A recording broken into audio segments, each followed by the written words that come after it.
the perilous fight, all the ramparts we watch were so gallantly streaming, and the rockets red glare, the bombs proceeding, gave proof through the night that our flag was still there. Oh, say does that star-spangled banner yet wave for the land of the free and the home of the brave. Wonderful job. One more time for the lovely Kayla Wall, ladies and gentlemen.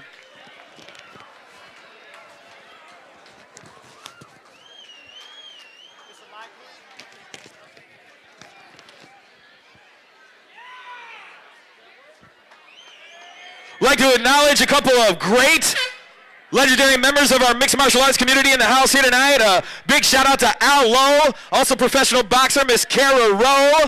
And of course we want to say what up to former UFC veteran, Mr. James Lee. I know he's running around here somewhere. What up, James? Thank you, guys. Now, fight fans, you have waited long enough. If you are ready to see a great night of fights, let me hear you say, hell yeah! Great crowd, that's what I'm talking about, baby. Everybody ready? Let's begin with our first fighter. Ladies and gentlemen, please put your hands together for Shane Poole.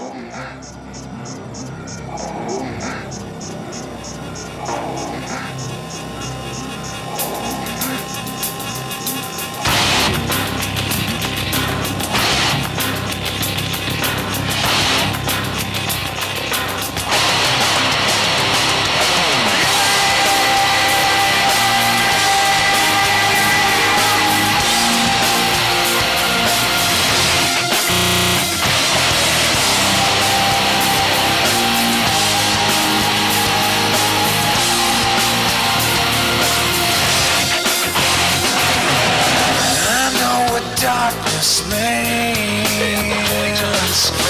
the isolation stings, the echoes in my brain. You took my everything.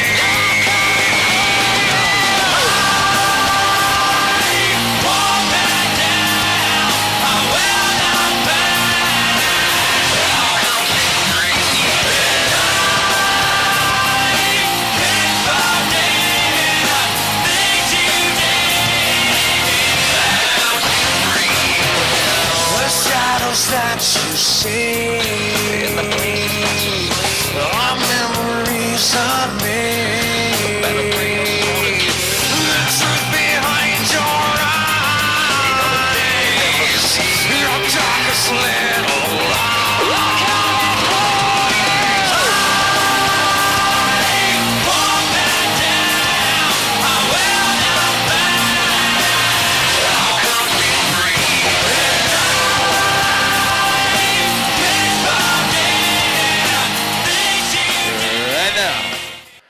Introducing to you his opponent. Please put your hands together for Joshua Vinzel.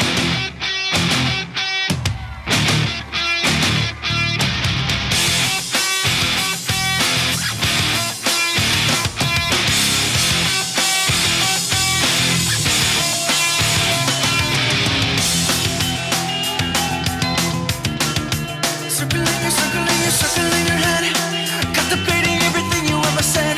Now I see the truth, I got it down. A different motive in your eyes, and now I'm bound. See you later.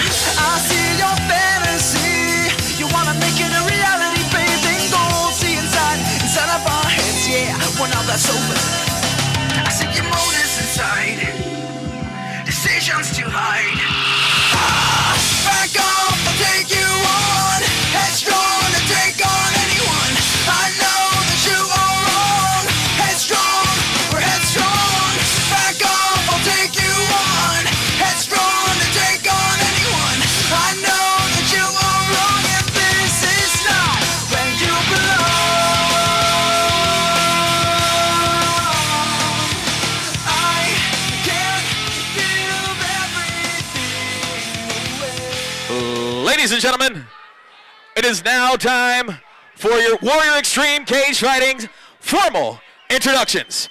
The following contest is being brought to you by Born Fighter Clothing. Introducing your fighters.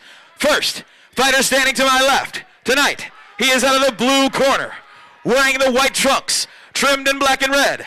He stands in at exactly 6 feet tall, weighing 155 pounds. He is a freestyle mixed martial artist with a record of 5 wins, 8 losses, 2 draws, and 1 no contest. 2 of those wins coming by way of knockout and 3 by submission. Hailing from Detroit, Michigan. Put your hands together for Shane Pooh. His opponent across the cage, man standing to my right. Tonight, he is out of the red corner, wearing the white trunks, trimmed in gray and black. He stands in at 5 feet 9 inches tall, weighing 155 pounds. With a wrestling and freestyle MMA background, and an undefeated record of 1-0, training under the likes of James Gray and Scorpion Fighting Systems, here is Joshua Vinzel!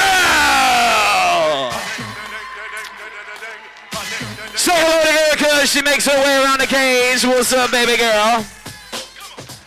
The third man in charge of the action, inside of the cage, professional mixed martial artist, Mr. Danny McIntyre. Round 1.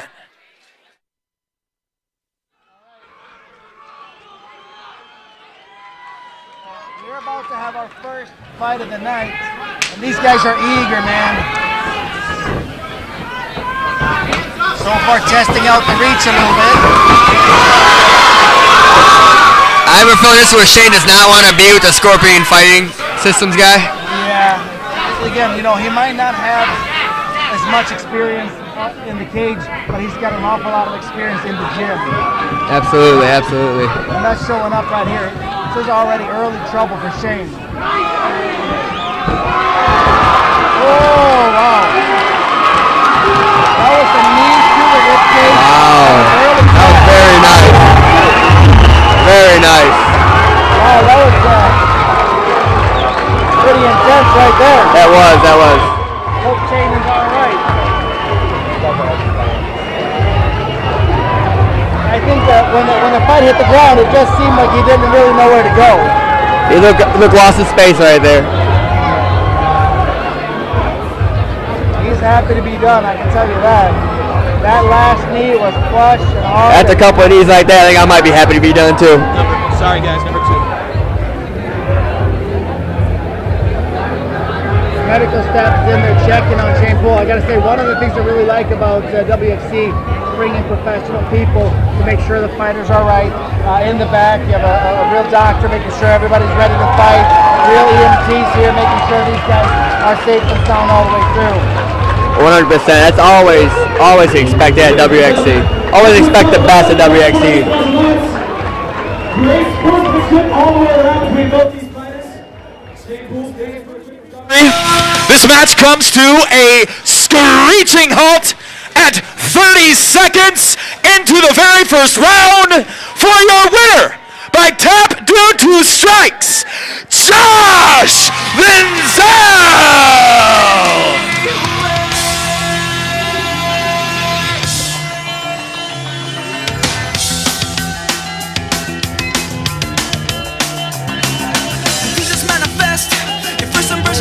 Fight to have, get the crowd excited, and like I said, we're sold out here at 59 West in Highland, Michigan for WXC 41.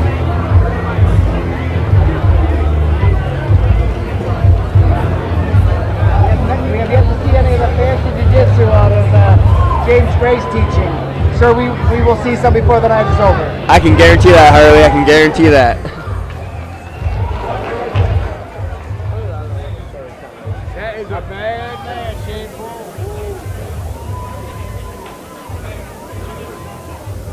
That should have been my dude. Is it on? Is it on? So I've been talking without it being on the whole time? Oh, you can hear it. Huh? Just that first match. thought they were both. Oh, that one's on. I can hear you both equal. Yeah, I equalized it. You can hear them. I might sound like an idiot right now. Answer your question. For Lex Mercer.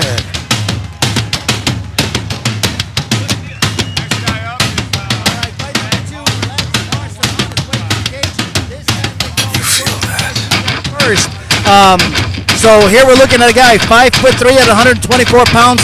This is his debut fight.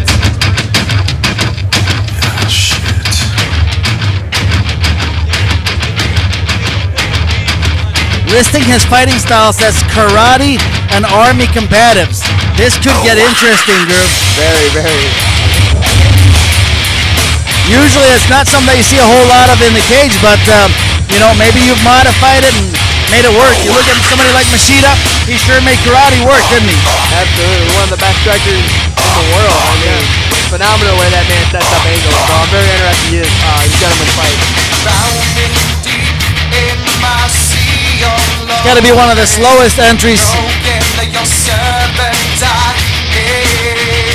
Putting on his makeup before he makes his way to the cage. What's going on here? Talk to me. Dyeing his hair or something. Who knows what's going on? That's right.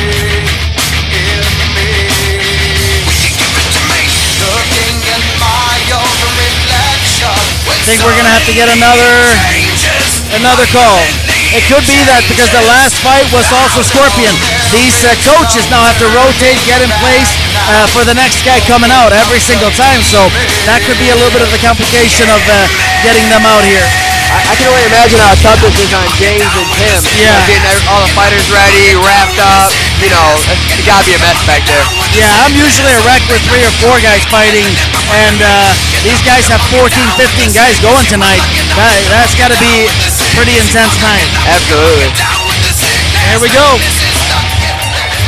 I have a feeling that's exactly what we were waiting for. We're waiting for everybody to get situated, the coaching staff to get around him, getting in his ear one last time. And here we got it.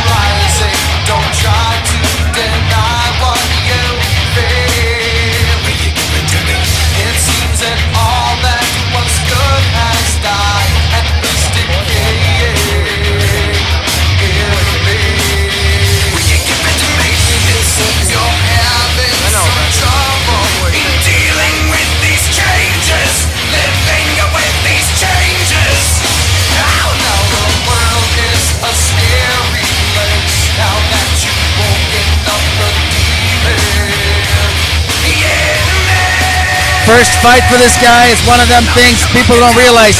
When you have your first fight, usually it's a lot of adrenaline going through, and the first probably 30, 60 seconds of the fight is a blur.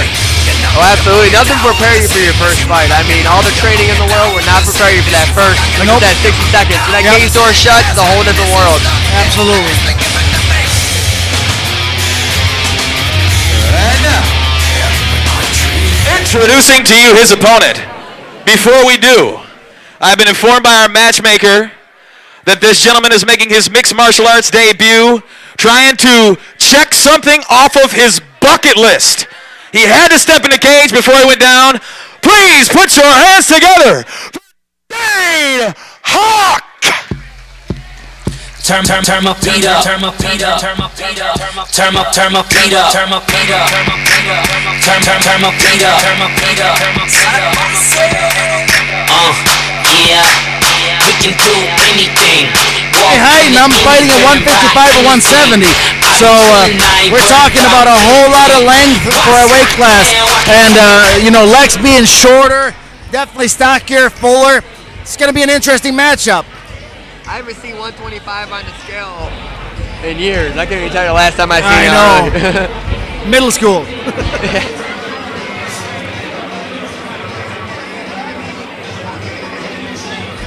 Well, I'm curious to see what's going to happen here. I mean, hats off to this gentleman. I mean, all the things you can kick off your bucket list, he chooses a mixed martial arts fight. I mean, yeah, he's about to do something that not many people have the guts to do. You know, hats off to him. Yeah, this is pretty intense, and I'll tell you, you can prepare all you want. When you get in there and that door closes, it's on, and it is it is a whirlwind. Like for us, we've been in there so many times. We've found ways to slow this game down. But I remember the first couple fights, man, it's a blur. It's so fast, and you're just trying to keep up. Oh, absolutely.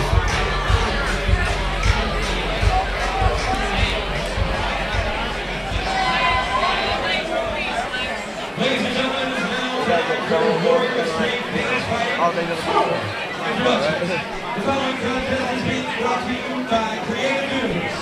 The universe is watching. Introducing your fighters. First, fighter standing to my right. Tonight, he is at the red corner. Wearing the solid black trunks. He stands in at 5 feet 3 inches tall. Weighing 125 pounds. Making his mixed martial arts debut inside of the cage for Scorpion Fighting Systems. Here is Wxc Sfs. His opponent across the cage, man to my left. Tonight, he is out of the blue corner, wearing the Under Armour top and the solid black bottoms. He stands in at 5 feet 9 inches tall, weighing 122.5 pounds. Training independently at this time. He too, making his MMA debut. Put your hands together for Dave Hawk.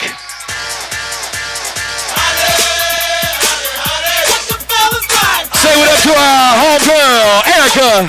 She struts her stuff around this cage. And your referee in charge of the action. Professional mixed martial artist, brown belt, Danny McIntyre. X Marshawn on one side and Wayne Hawks in interesting attire.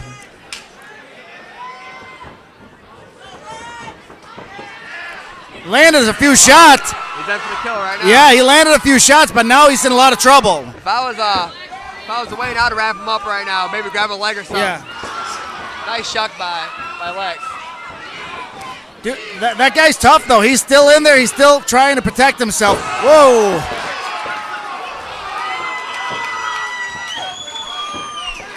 Little bit intense there. Getting a little bit wild.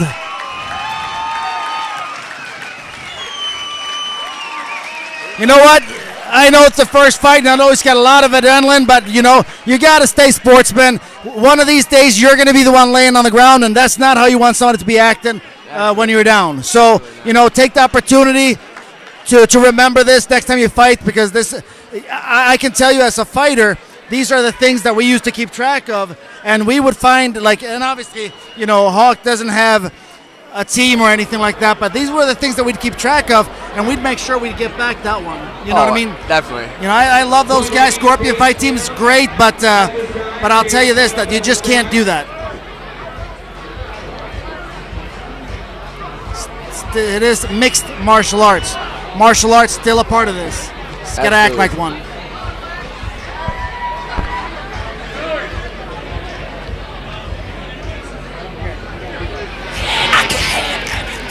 Ladies and gentlemen, after 22 seconds in the very first round, your winner by referee stop, Wxc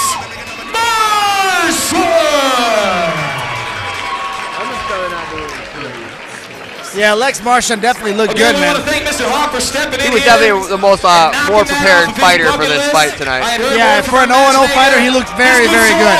I definitely could see him taking on some names and start making a name for himself at 125.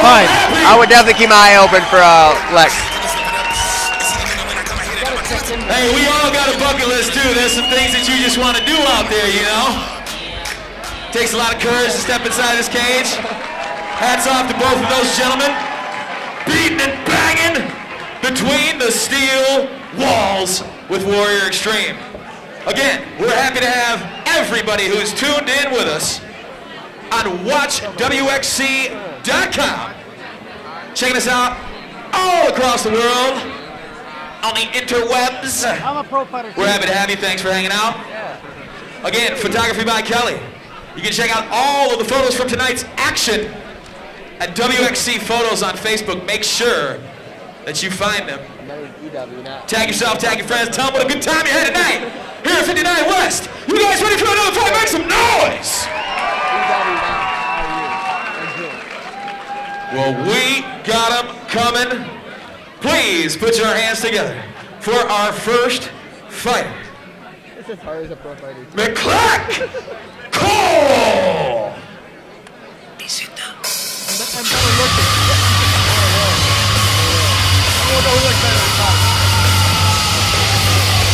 Well, the card subject is due to change. If you have a piece of paper, you're looking at it, you're like, who is this? Hey, you know, it's a different name. That is expected to happen this evening, so just play along. It's a surprise for everyone, trust me.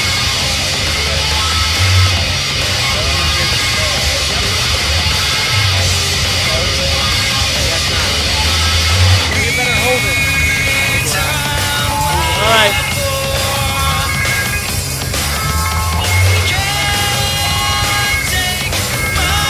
Malik Cole made his way to the cage, training with one of my former training buddies, Don Daly and Jason Fisher. Jason Fisher, good Michigan pro. Max Force Gym out in, I think it's Westland.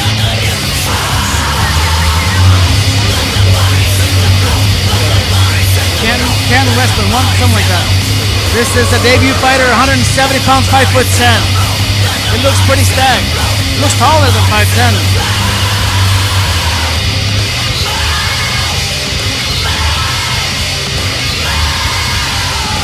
Maybe it's the hair. That's what I was thinking. I didn't want to say anything, but I'm guessing that's what it is. He looks in great shape, Harley. Eager to see what his opponent looks like. And now, introducing his opponent. Please put your hands together for Greg Angela.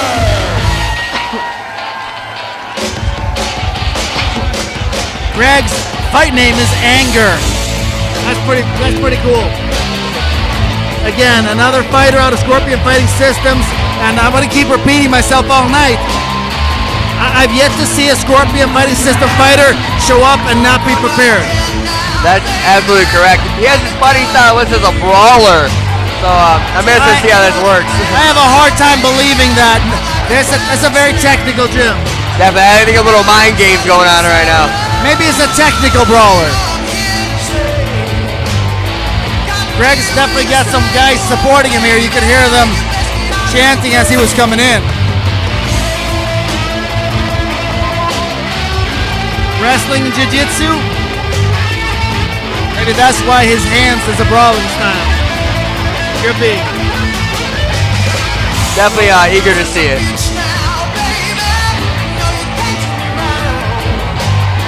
Two very athletic guys in the cage right now. This is set to be a good one here, fight fans. It is now time for your WXC formal introductions. The following contest is being brought to you by Photography by Kelly. Make sure to check her photos out online at WXC Photos, Facebook.com. Introducing your fighters. First, fighter standing to my left. Tonight, he is out of the blue corner, wearing the black trunks, trimmed in white. He stands in at 5 feet 10 inches tall, weighing a lean and clean 170 solid pounds. A freestyle mixed martial artist, making his debut inside of the cage, training under the likes of Jason Fisher for Max Force MMA from Detroit, Michigan. Here is Malik Cole.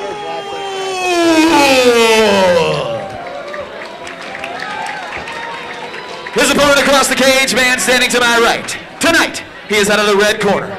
Wearing the solid black trunks, he stands in at 6 feet 1 inch tall, weighing a lean clean 175 pounds. He too, making his debut inside of the cage, training under the likes of Scorpion Fight Systems from Pinckney, Michigan, Greg Angel. Say hello to the beautiful and bodacious Kayla Wall as she makes her way around the cage. And say hello to the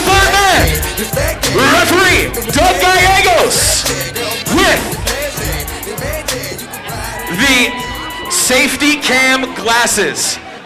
Look for this on YouTube. Up close and personal. First person point of view. Round 1. Here we go. All right, cage door is closed. We got two really athletic guys in the cage right now. It's a little bit of a catch. We may not get to see that Scorpion Jiu-Jitsu right now. Yeah, we might. Quick takedown, and again, I think Malik was trying to swing a little bit for the fences there, and you can't afford that against a good wrestler. Every single time you wind a punch, you're gonna end up on your back. Well, there's no room. I believe his nerves got the better of him right there. Yeah, absolutely. Well, this is one of the things that you like to do it too. Somebody starts swinging a little too wild, put them on their back, collect the points. I go to where I'm safe at. Yep. Nothing wrong with knowing who you are at all. Just got to be careful there. Those knees could be hitting the spine, and that would be illegal. So, got to throw the knees from where they're legal. Malik needs to definitely start turning his hip in and get that elbow through. Start maybe working a half guard and eventually a full guard. Yeah, I see Malik's really struggling on his back. He looks like he's not very comfortable or really knows where to go. He's in a very dangerous position right now, Harley. Yeah, this is bad. And as a 0-0 fighter, the leash here is really short because you just can't afford to get hurt. Absolutely. So as a referee, you're fairly quick to step in on 0-0 fighters. Those are some beautiful body shots going on over there. Yeah. I can hear from here. Yeah, and that stuff softens you up, so by the time you do get to come up and rain down the heavy leather, it's damaging. Makes it difficult to breathe in that later rounds, too. Smooth transition. 0-0 fighter slipped right through to back control. That's what I mean with those guys. Scorpion guys show up ready to fight every time, man. Most definitely. You always got to be ready, being a James Gray guy on the ground, he's going to be good. Beginning of the end, right there. And this crowd goes wild. Funny thing, Malik is just as happy now as he was when it started. That's also good sportsmanship on Malik's part. He didn't act angry. He kept a good composure in there. You know what though? You learn a lot. Right now, at least he knows what's the speed of the game, and everything changes for fight number 2. But yeah, Greg looked technical. He looked very methodical. Like he took his time, knew exactly what to do and where to go. And he's a big 170. I really look forward to seeing more from him. Oh, absolutely. Well said, Harley. He doesn't look angry at all. Look at that smile. Gonna have to change his name to Smiley. I think James is more pumped than he is. I know. Could you imagine though? Right now, the coach. You're 3-0 as coach. You got to be stoked. Well, absolutely.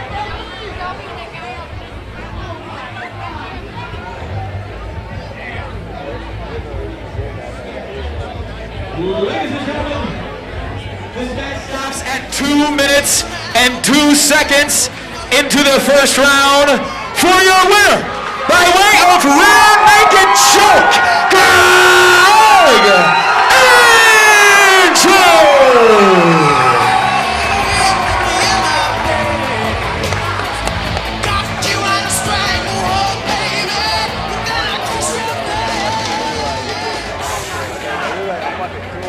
Mr. Gallegos, that was a good fight for you to warm up with. They're running all over this cage.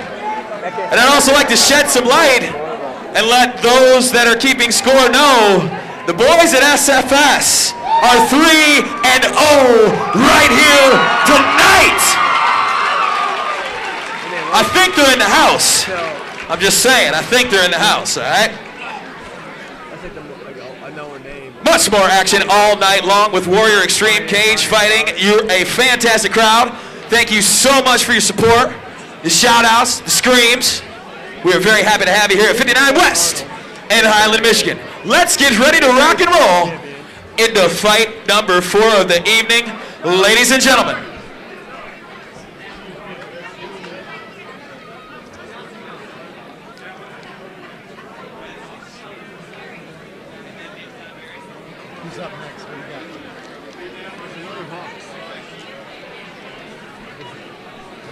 Ladies and gentlemen, please put your hands together for Mitch Rock Cole. Again, card subject to change. If you're following the card, it is subject to change. Thank you for understanding.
Once again, that is Mitch Rockhold Scripter making his way to the cage at this time.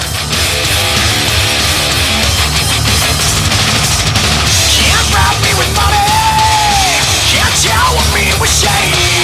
Another killer from a broken home until you cover me with money fame. You wanna know about it, but I'ma be fucking with you every time. Paging Mitch Scripter. All right, Jason, what's going on here? Hey, what's happening? Jason the Keystroke Guru filling in for Drew All Day Beret.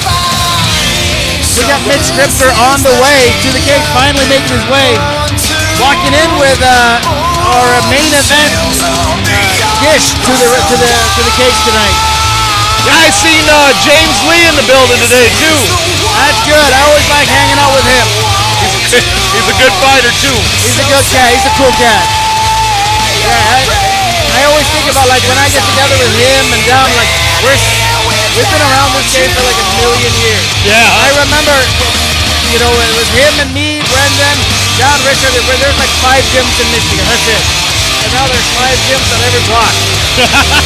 That means a lot of good kids are getting trained properly, though. No, it doesn't. Hopefully. No, too many gyms. Too many gyms. There needs to be fewer gyms, and the coaches need to get together so that they have more coaches per place. Not one big ego. More qualified coaches that come from a background of what they're teaching. You know, that's yeah. Well, I used to head coach before, and I'll tell you, now that I moved over to 4 Aces, I am 1 out of 5 coaches for the gym. It is so much better to have specific coaches for specific things. Yeah. And then I put it all together. I know my friends over at JMMA, they call in and they have a few good coaches coming through there now. Yep. Coach Box is rocking it out. Yeah, when you get to when you get to any of the big gyms, you go to American Top Team, you're not going to walk in and see, you know, one coach. And now, fight fans, please. Hey, put your Drew's hands back. together for his opponent. I'm back. Thank you, At thank you, this thank you. time, Taylor Moore. Mitch Scripter will have the loudest corner of the night. I believe his mom is cornering him. I heard her as I was walking by. I heard her. She said, "Nobody messed with you." Not in exact words, but yeah, Taylor Moore making his way to the cage. He's our Scorpion Fighting Systems fighter for this event. He is 2-0 and 5'10", 135 pounds, 9 years of wrestling. Wow, that's scary. I'm very excited to see this. Me myself come from a wrestling background. Yeah. Very excited to see this gentleman fight. Yeah, his opponent, Mitch Scripter, is 2-2. Boxing and wrestling, but he didn't spell wrestling right, so I got to wonder how good his wrestling is. Must have got too many hits in the head in boxing.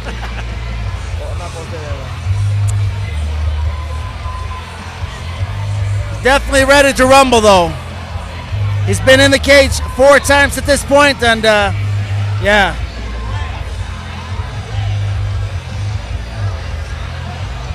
I'm sorry, I said that was me, but I mean, what am I supposed to say? You gotta be able to have a little bit of fun with it.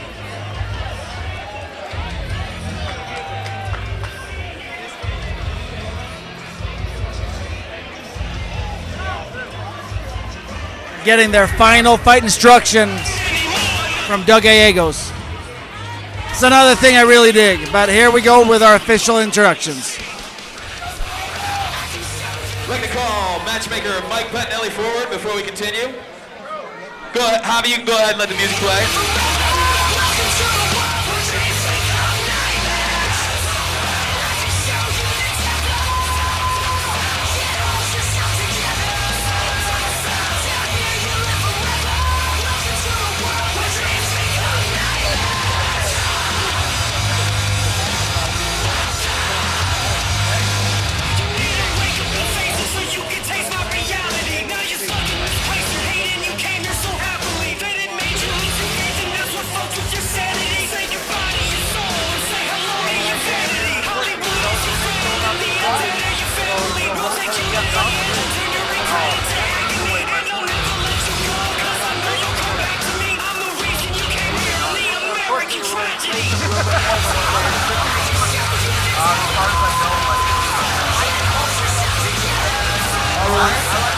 Apparently we were ready to continue.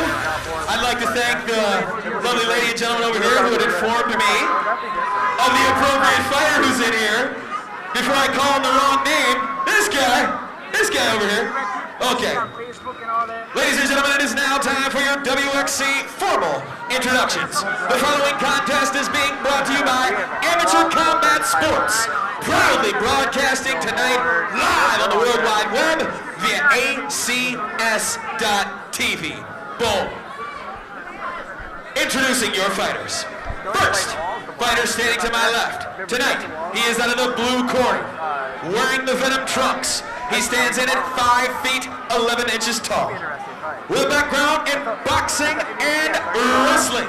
Training under G. Loon Do, with a record of 2-2. Here is Mitch Rockhold Skritter.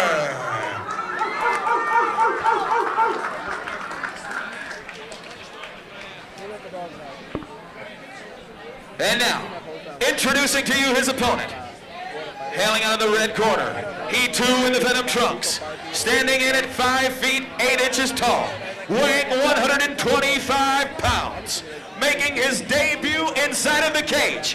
For Scorpion Fight Systems, here is Dan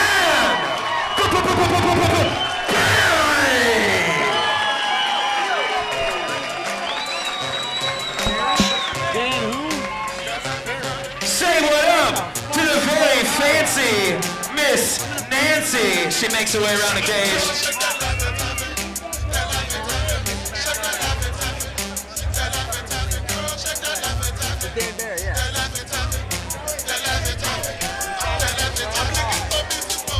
All right, we had a little bit of misinformation.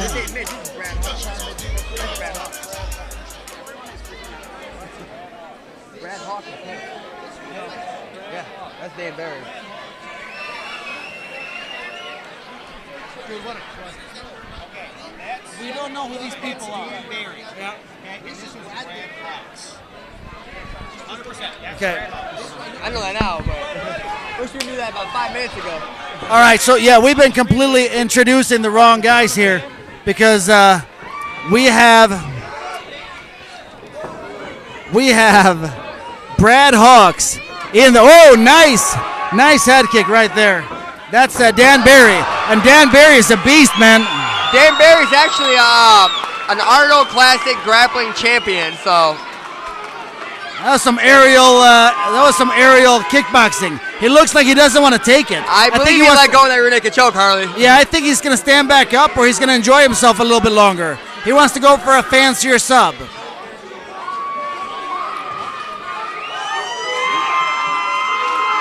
I guess if you know you can submit him, might as well ground upon him, correct? Yeah, I think he wants to, he's definitely looking to take this out on his opponent. There's the rear naked again, and it's tap.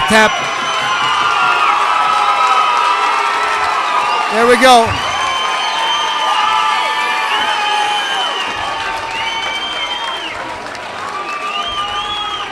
Good sportsmanship going over, checking on his opponent afterwards. Really like to see that. Absolutely. Celebrate your victory, but be a martial artist. That's right there. That's how you do it. Celebrate it, and then step back and make sure that your opponent's all right.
Ladies and gentlemen, after just 55 seconds in the very first round, your winner, by way of RNC rear naked choke, Dan Barry.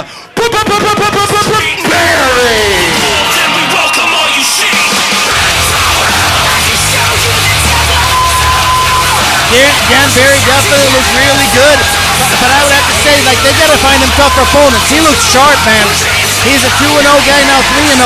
They got to step up the competition for him now. Let's test him. Let's find out what he's made out of, because he looks really sharp. Absolutely. Arnold Bradley champion. He needs to be up there in competition. Sanitize the cage, make sure we're cleaned up, taken care of.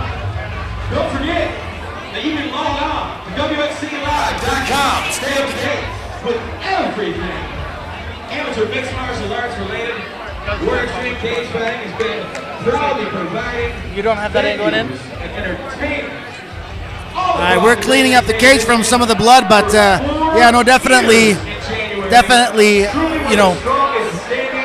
so far it's been fairly one-sided, and I have a feeling as we get deeper into this card, it's not going to be quite this way as we get, to the higher level fighters. Well, absolutely. There's fighters on this card who've been fighting since I started. I mean, and since you've been around the game also, coming to Michigan. It's going to be, as the fights go on, it's going to get very interesting. Yep.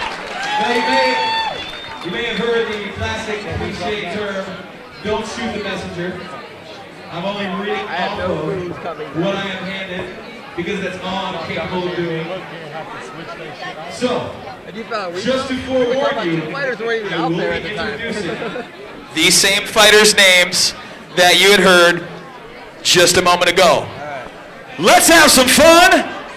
We are nowhere near done. Fight number 5, put your hands together for Mitch Skripper. All right, Harley, everything we said about the last two guys, same thing. Yeah, hey, can we get the playback for that? We unfortunately got a mix-up here in the cards that were coming our way. Interesting look here. Is that legal? I have no clue, Harley. I guess it's not. Kind of expected that. A funny story about having some extra stuff on. A while ago, the collegiate Japanese judo national team tried to intimidate their opponents, and they came in with shaved heads and shaved eyebrows, like completely shaved, to try to intimidate. and they got disqualified from the entire tournament for doing so. Why is that, Harley? Judo, traditional Japanese martial arts, has an awful lot of traditions, some good, some bad, and that one to me was a little over the top to disqualify a whole team for coming in. It's almost like a team thing. But yeah, they did. They actually disqualified them, and they were kicked out of the whole tournament. That amazes me, because I see people all the time, especially like in a state tournament of wrestling, teams dyeing their hair the same color, and it's just team unity. Now here comes Taylor Moore. This is the 2-0 guy. Mitch Rockhold is 2-2.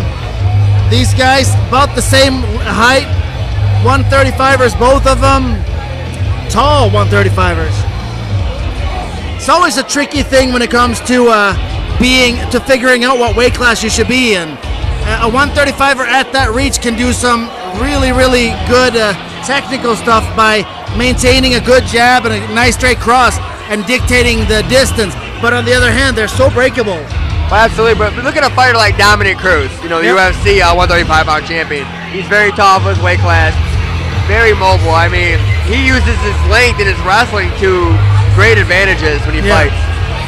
Yeah, definitely. The only thing you ever see with some of these very tall guys is when they get pushed, there's a lot less padding on top of the bones, on top of the organs. So that is a little bit of a concern. But if you can use your reach effectively, obviously you make it very hard for your opponents. 100%, absolutely, Harley. It's a little formula there to figure out reach, height, weight, like where you should be, and it's always a fun, when you look at the science behind it. One of the trickiest weight classes that I think is 185, because you see some of these guys that are 6'3", 6'4", and then you see the 5'9" guys, and they're all successful. Well, absolutely, like what's his name, Plaharis, the Brazilian. He's 5'8" at 185. That's the size of most 145ers, 135ers. Yeah. That's just amazing.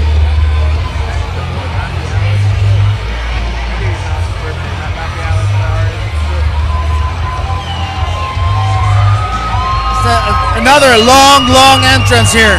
Taylor Moore making his way to the cage.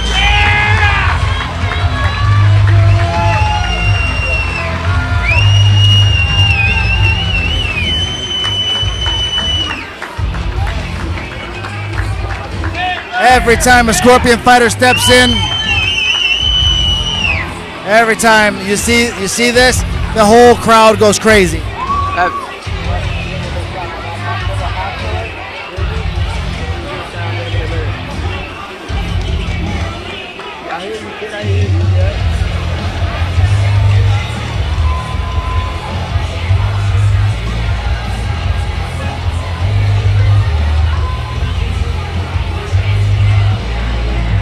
How do you see this one going, Harley? Well, you look at Scripter, not having a gym, and Taylor Moore coming in with James Gray and Tim Farr and Steve Wedekemper. It's a lot of stuff in his back pocket. Introductions. The following contest is being brought to you by Mancino's Pizza and Grinders of Taylor, Michigan. Thank you so much for providing fighter food in the past to us. We are grateful. Introducing our fighters. First, fighter to my left. Tonight, he is out of the blue corner, wearing the red, white, and black Hayabusa trunks. He stands in at 5 feet 11 inches tall, weighing 135 pounds, with a background in boxing and wrestling, and a record even of 2 wins, 2 losses, training under the likes of Ji-Sun Do independently. Ladies and gentlemen, put your hands together for Mitch Rock Cold Scripter.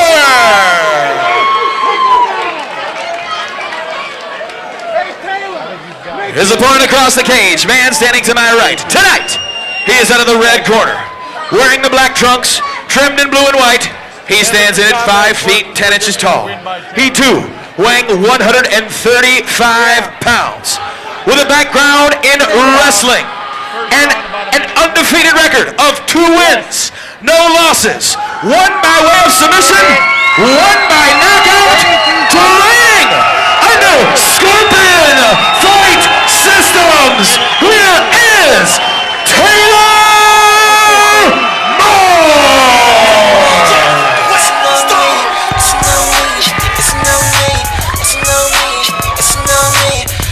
Your referee in charge, my main man, Bad Bubba McKenzie. Our homegirl Erica, letting you know that it is indeed time for round 1 action. All right, here we go. Taylor Moore in the blue wrestling trunks, and Mitch Scripter in the red and white trimmed in black Hayabusa. Taylor's measuring. You can see he's looking at legs, looking for that takedown. It's leading southpaw, but that's because he wrestles that way. You knew it. Nice tight double. Nice tight double.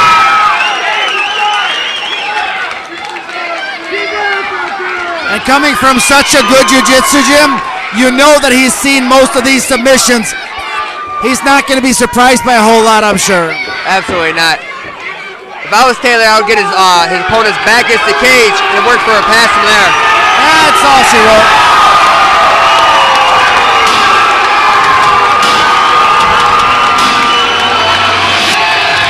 That was pretty intense.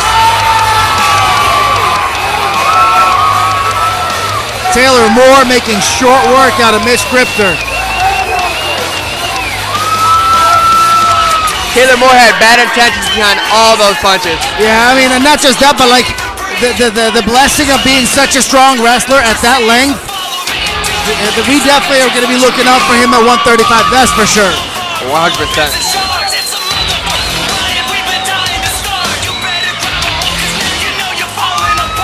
I think half the place is standing up around the cage.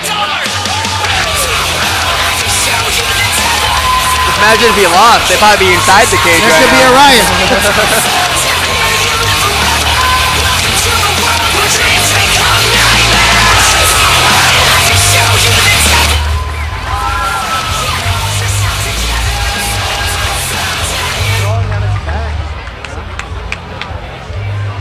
Ladies and gentlemen,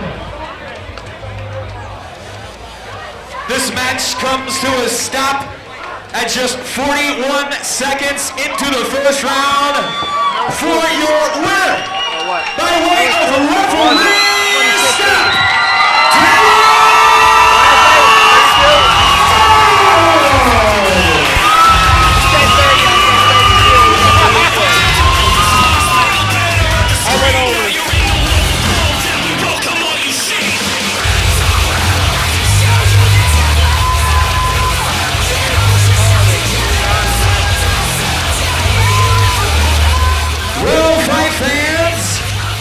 This is Wxc 41 Sfs versus the world, and as of right now, it's a clean sweep. 5-0,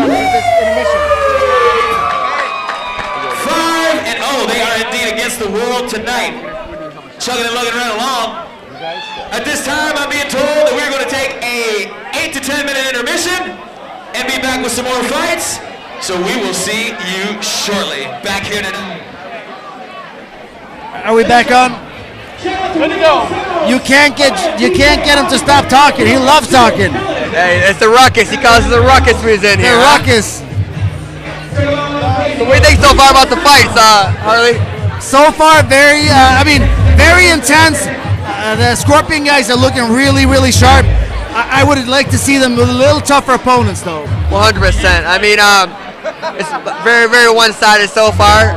But I mean, like we said, as the fight card goes on, we're going to see the more experienced, advanced fighters coming out.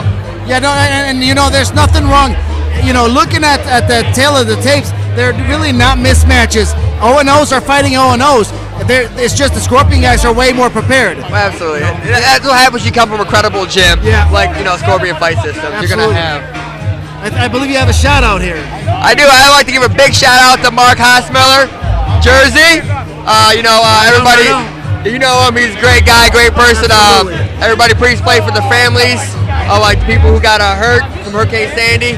Mark, I know you're dealing with some things down there in New Jersey, but We're rooting for you up here in Michigan. You got it. All right, stay safe, guys. We'll be back in about 10. God bless.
Somebody told me they were leaving the mic.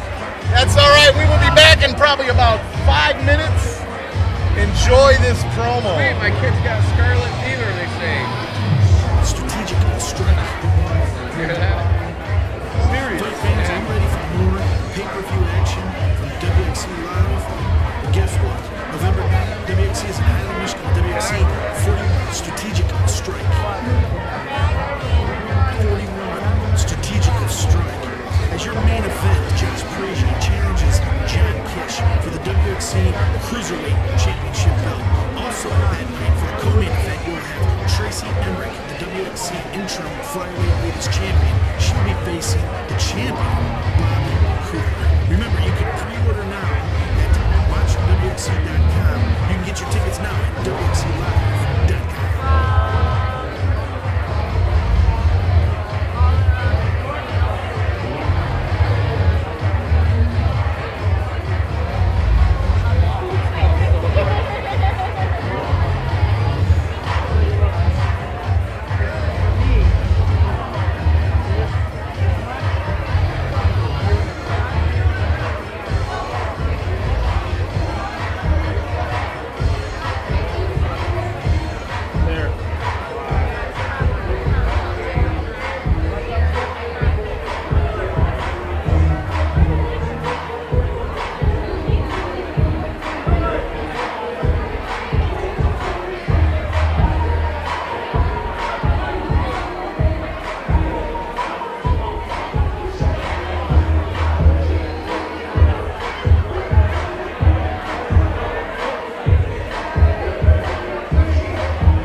DJ Holly, please don't touch my speakers. Do not place any alcohol or any drinks on my speakers. The speakers are positioned for the perfect sound in this room, so please do not move the speakers or place any drinks on the speakers. Thank you.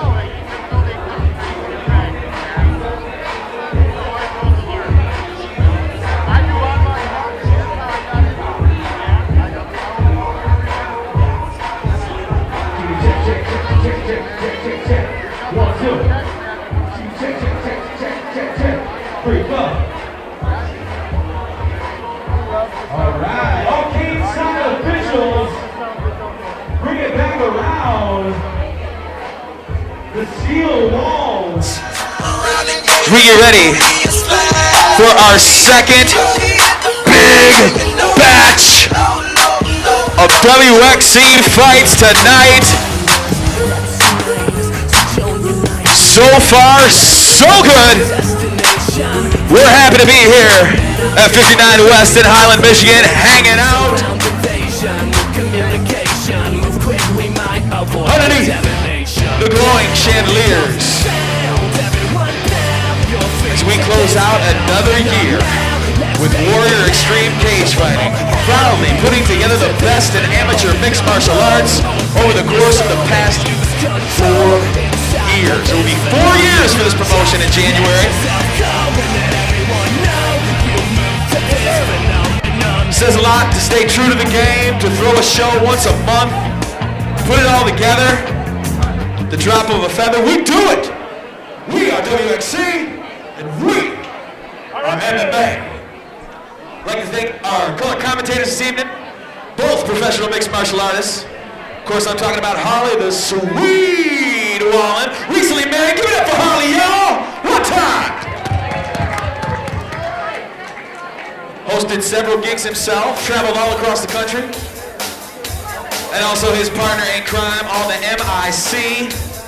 Talking about the one and only Drew All Day. All right. Next we have a couple of professionals calling the action. They know how to say it, they know how to spray it. Drew's not here, man. Drew looks good, man. He's kind of transparent. Yeah, his complexion's a little light. We need to send him tanning. That's what you get when you're in the gym training all day, right? I guess. They call him All Day Murray. Is that because he trains all day, or? No. I plead the fifth. But hey, Jason, what do you say? That first half of the card was short, intense. But I think the rest of this card is not going to be like that at all. I had so much of a hard time watching my screen, making sure everything's running right. I just kept staring at this cage, man. The fights were great in the first half. Had a lot of first rounders, but that's okay. They were intense. Guys got in there and did some real hardcore pounding. Got things finished real quick, man. But I am in the know. Yeah. To know that this second half of tonight. Yeah, it's a pretty stacked card, and it's especially the main card portion. And you know, you're looking right now to some of the matchups that I really look forward to, and I just can't wait to see how some of this is going to work out. We got some fights on tonight's card that are, my guess, the last time we're going to see them fight amateur. Yeah. I look at especially David Evans and Corey Cuppy. Both of them, to be completely honest with you, should be pro right now. I think this is their last big event. It has to be. Coming in to make sure they took everybody out they could. Yeah. You know? It has to be. Like, to be honest with you, that fight could have easily been a pro fight. Easily. It could have been a co-main event on a pro card. And I mean, we're talking. Oh, I've been watching these guys in action over the last couple years. Been watching these guys, man. They are definitely in the pro material. Yeah. Let's see what our man. All right, I think we're getting ready here. So go back and see what Joey Russo's got to say. That's right. For a WXC tradition. So I'm going to ask Mr. DJ Javi to throw on something sexy. Give me some sounds that make beautiful ladies want to move around, you know what I'm saying? And while he puts the banging beats on it, say hello to these treats. These ladies got t-shirts for y'all tonight. And we need you to make some noise.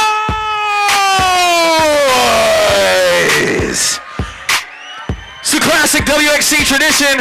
Decide who makes the most noise is going to get themselves a t-shirt tonight, courtesy of Warrior Extreme Cage Fighting, that these lovely ladies have touched. They've touched them. Wait, Kayla. Hey. Hang on. Before you throw that shirt, put it on. Put that shirt on, girl. Put that shirt on. So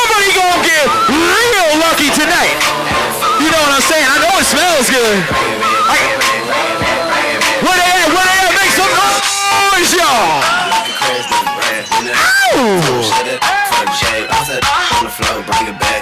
Say what up to Erica, Nancy, and Kayla.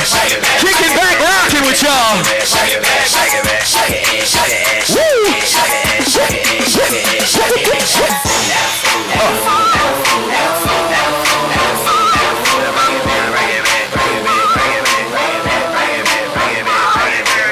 Nice. Lucky crowd we got on our hands, a great crowd that we have on our hands here tonight. Happy to have all you in the house. Guys got a lot of electric energy. Enjoying that very much so. If you'd like a WXC t-shirt, you can find them for sale in the hallway, just in case you wanted to support your local amateur mixed martial arts organization. Again, fight fans, thanks for being here. We're ready for fight number 6. So please, put it together. Loud and proud for Anthony Guirasico.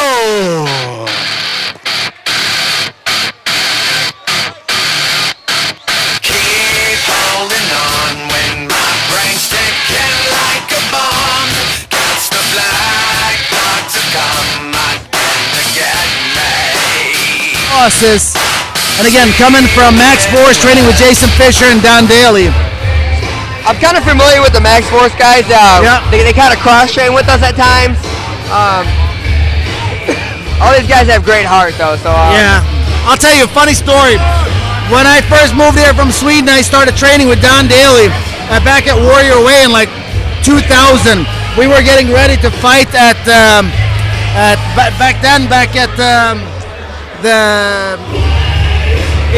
Southgate. What is it called? Crystal Gardens, yeah.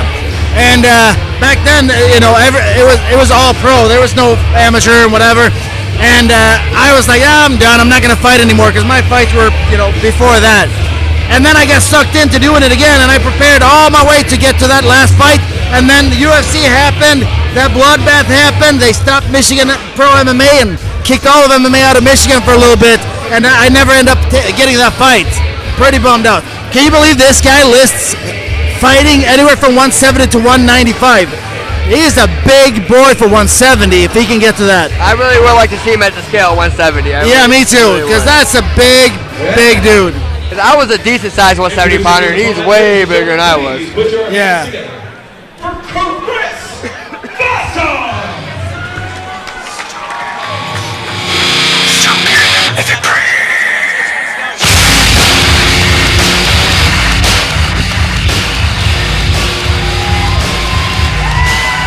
Chris Vish making his way to the cage.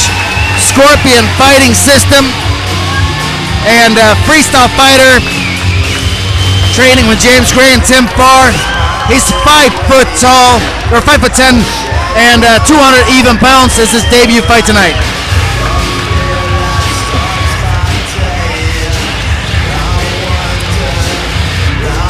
There's some fireworks going to be in this cage here, right here. Listing his style as freestyle. Sure has the look of a wrestler, doesn't he? He has the neck of a wrestler, that's for sure. Yep. A lot of people don't know. Hard to knock a guy out with a big neck, because that keeps that skull from shaking. Big boy. Also hard to choke a guy out with a big neck, too. Yeah.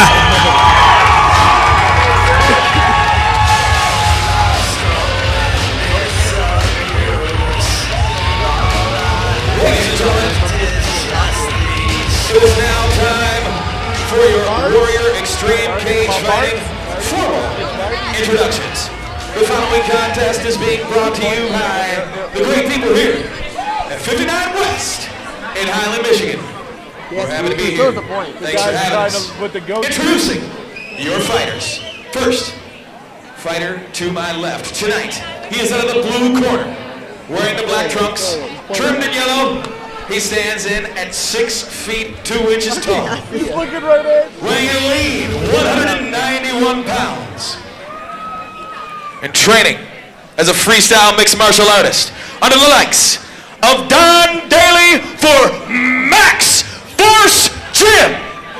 Bring his 1-0 undefeated record here tonight from Detroit, Michigan. Put your hands together for Anthony Gracio. His opponent across the cage, man standing to my right. Tonight, he is out of the red corner. Wearing the black trunks, trimmed in white, he stands in at 5 feet 10 inches tall. Weighing exactly 200 pounds. He too, a freestyle mixed martial artist, making his debut inside of the cage tonight under the likes of James Gray and SFS. Here is Chris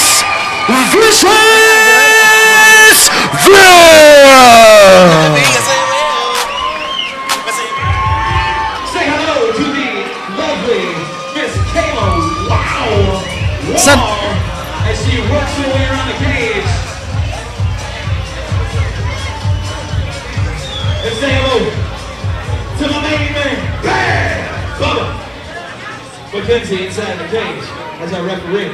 You gotta love Bubba McKenzie. That's right. Here we go. All right, we're getting ready to roll right here. Got two big boys in the cage getting ready to go.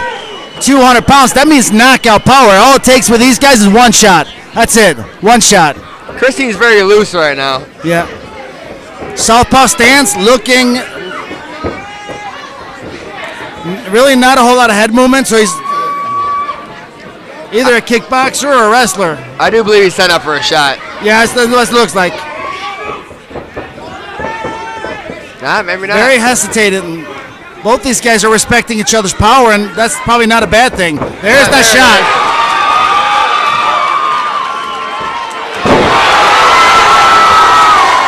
Yeah, we were right, weren't we? Yeah. Yeah. Well, we've been on this game a very long time. Yeah. Yeah, and immediately looking for mount and has mount. And with this much power, this could be over in a heartbeat. If I was the bottom man, I'd be using my length or advantage right now, looking for some kind of sweep or bump them off my hips a little bit the best I can. Yeah, Anthony's trying to get out, but he just can't get out. The base of Chris Vish is so good. Nice and wide, live feet, making sure he's not getting swept. And this is trouble, trouble, trouble, trouble. No contact. Yeah. There's no contact. It's all on. Doesn't matter. That's all she wrote. And we have Jason sitting here saying, hey, what's going on with that? That was all arm. And Jason, I'm going to explain this to you. It has nothing to do with where the strikes lands. He was not intelligently defending himself. That is the rule. Correct stoppage there by our referee, Big Bubba. Bubba gave him multiple times, I'm going to stop this fight. Verbal warnings throughout it. I'm going to stop it, defend yourself. He didn't do it. I 100% agree with that stoppage. Yeah, you gotta either get out of that mess or you have to fight back. You cannot curl up into a ball. What you're telling the referee is, I want out. You and me both ref a lot of fights too. That's the correct stoppage. Oh, absolutely, 100%. I've seen a lot of different, few different calls in our Miami league. Yeah. Usually when a guy totals up, that's about it. He's had enough.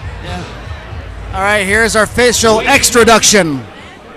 After just 1 minute and 30 seconds in the very first round, you win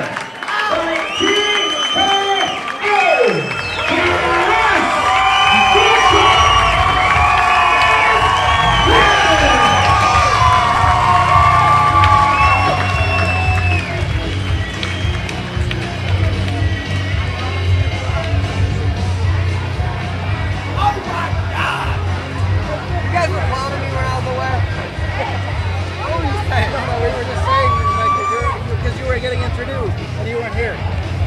What were they saying? Are they good? No, just joking. Oh, they think it's good. Sfs take some victory pictures. They're clowning you right now. I'm over here talking to my gym coach at the bar. They're supposed to tell me when they're going to start all different games that never told me. They texted me. Get your ass in here. We're at New Club. Now I know, so next time we know. That's a good way to do it. I'm in there.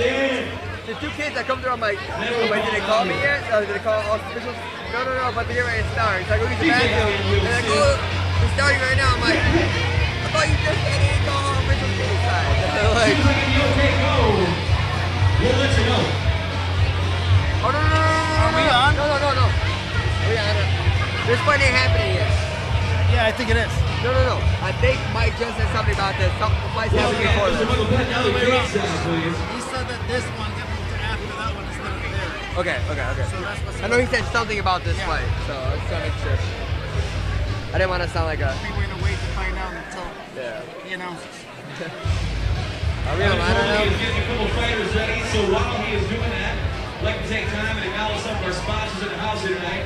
All right, Of course, we have Born Fighter Clothes. Jason, are we on? Proudly putting shirts on the backs of all of our fighters here tonight. Offensive athletics, Rattle Energy Drink, the classic, always awesome designs of Vengeance MMA gear, Creative Universe. I gotta say that last fighter, Chris Vish, can't wait to see him again. He was intense. He picked him up, his opponent up like a paperweight, and great control from the top. Man, I would hate to see that man when he has his stand-up polished and on point. He's gonna be a complete nightmare. I promise you that. Yeah, it looked like he actually had a little bit of karate. That side kick wasn't all bad at all. If they can put some boxing on him, he's gonna be somebody to be reckoned with. That's for sure. Someone with that stature and that belt. Oh, yeah. Absolutely. Hard to submit. Heavy power punch, a lot of core. Yeah, you get him on top of you, he ain't coming off. Oh, absolutely. No. I'm definitely stoked to see him. That's the first time I've ever had the opportunity to see him, too. Right now, we got a big fight coming up. We have a title qualifier. And I'll tell you this, I used to train Connor, and I see him at 155. Did you see him? He is a big 155. He most definitely is a really big 55er. But do not put it past Mr. Flowers. He is a very much of a gamer. He is. Also. Oh, absolutely. No. I think this is going to be a really, really interesting matchup, and can't wait to see it. But yeah, no, this is. I'm stoked to see this. Both these guys are gamers, man, and they're knocking on the door to get that belt around their waist. So stoked to see this one. Connor has.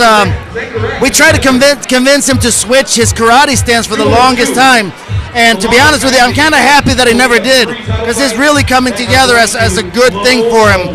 And excited to see him. I haven't been coaching with those guys for a year now, but man, he's grown a lot. He's been into my gym a few times, and his jiu-jitsu has gotten super sharp. I was just about to say that, Harley. I mean, Connor and Corey are both his older brother. Their jiu-jitsu is formed into very respectful ground game, which complements, their very, very, very solid stand-up. I mean, they're probably two of some of the best strikers in amateur MMA, I feel, right now.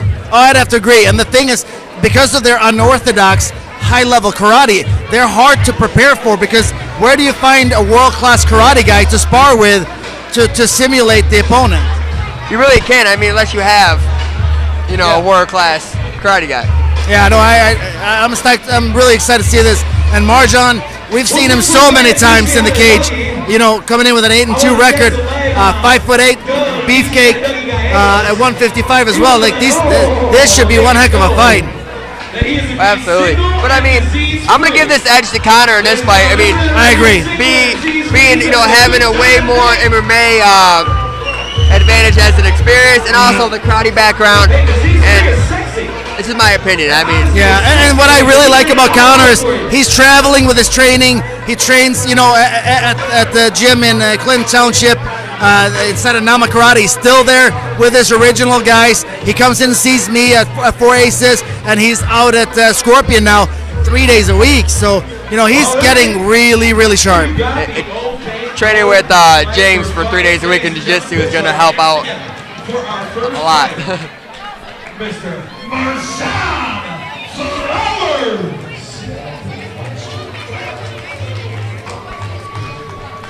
feel like we already said everything about these guys, but Marjan Flowers is on his way. These guys are going to fight for the shot at being the next guy fighting for the title. So this is a title qualifier. Taking their sweet time, making their way.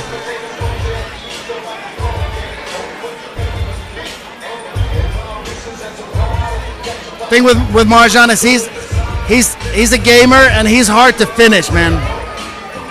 Absolutely. The last time I seen Marjan fight, he fought Sean Dunn, I believe. Yep. And he brought it. You know, he came in there tough, but I mean, he got caught. Things happen. I mean, yeah. I'll tell you, Sean Dunn though. Some of the kid's a best gamer. hands, like in amateur MMA at his weight class. Like at 135, there's nobody that can box with him. And that kid some slick triangle chokes also. Oh, very, very good jiu-jitsu and hands, like really, really sharp hands. Absolutely. I look forward to seeing him go pro at 135 and make noise.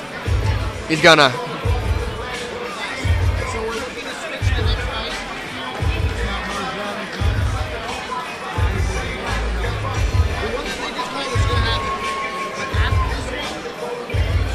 Should be a good fight. I can't wait to see this one get on.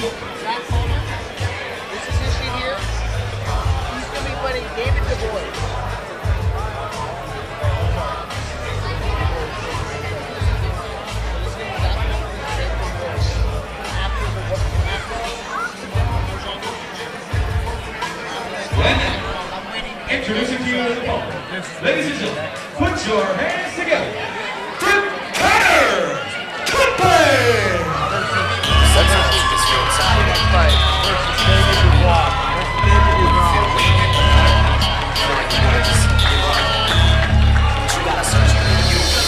Here comes Connor Cuppy.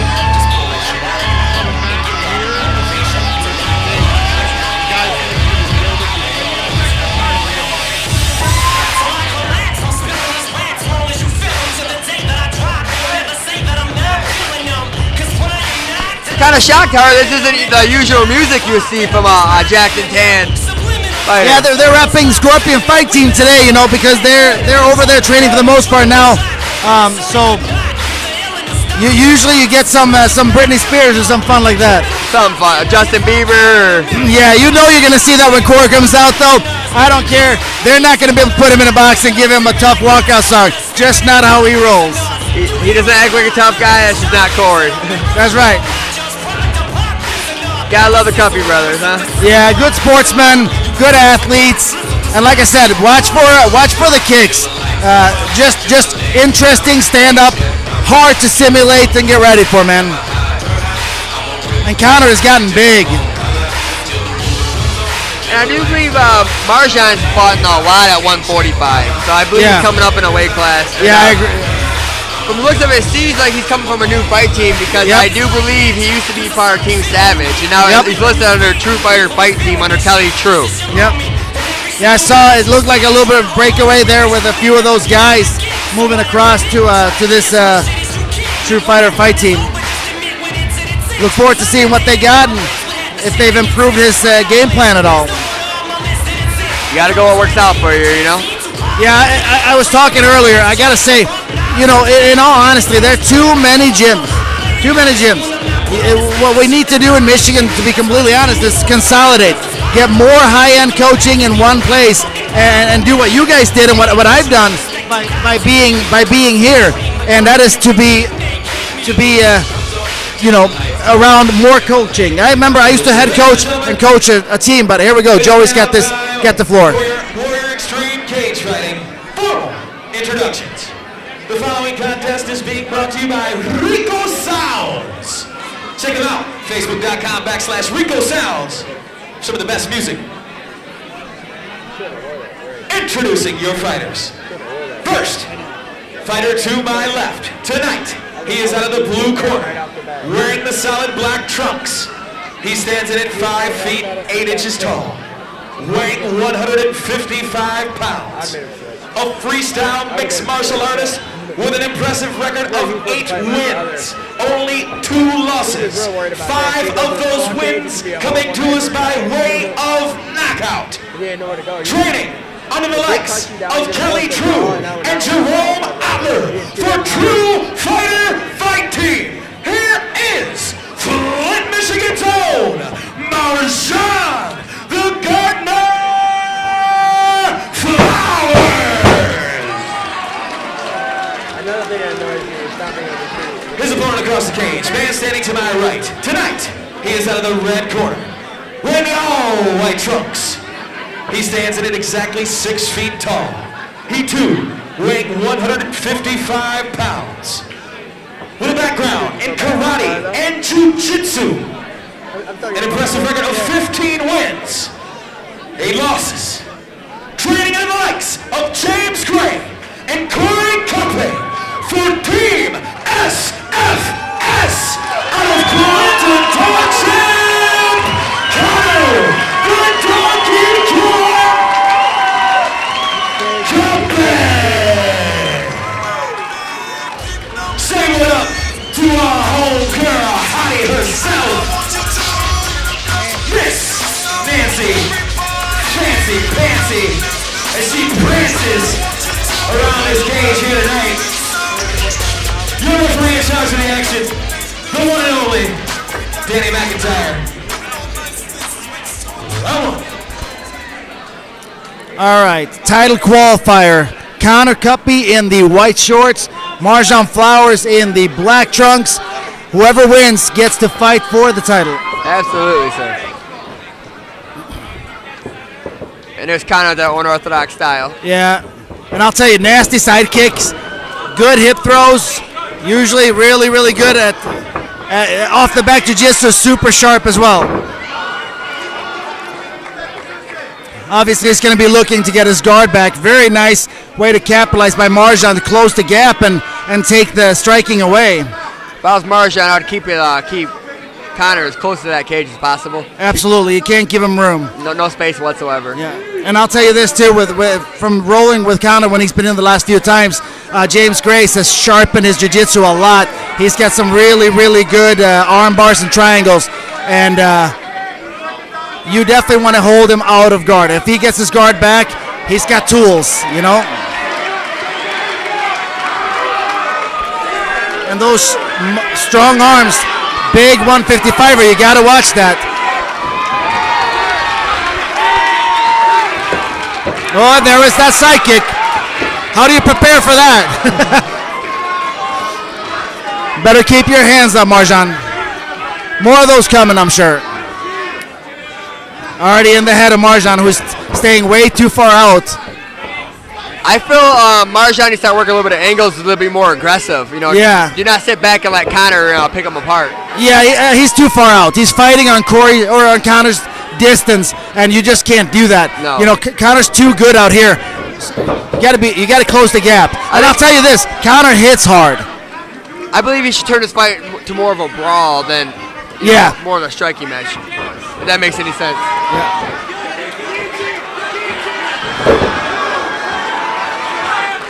Nice takedown there. Got to watch for those things. They score points. That's 2 takedowns. But nice. Wow, what a reversal. Nice. Very nice sweep. Yeah. Yeah, that was a really, really nice reversal, ending up in top-down position. And now with Connor being the bigger fighter, this is going to be tough for Marjan because he's going to have to get out of this. Definitely going to wear him out, you know. Yeah. Gotta get out.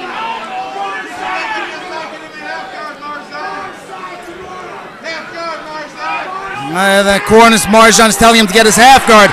And it looks like I thought he was going for a key lock over there. Yeah, he was trying on the other side, but yeah, Connor keeps looking for that arm right there, and it looked like he had it a couple of times, and trying to throw some knees to the body, but I have a feeling if they don't get really productive, they might get stood back up.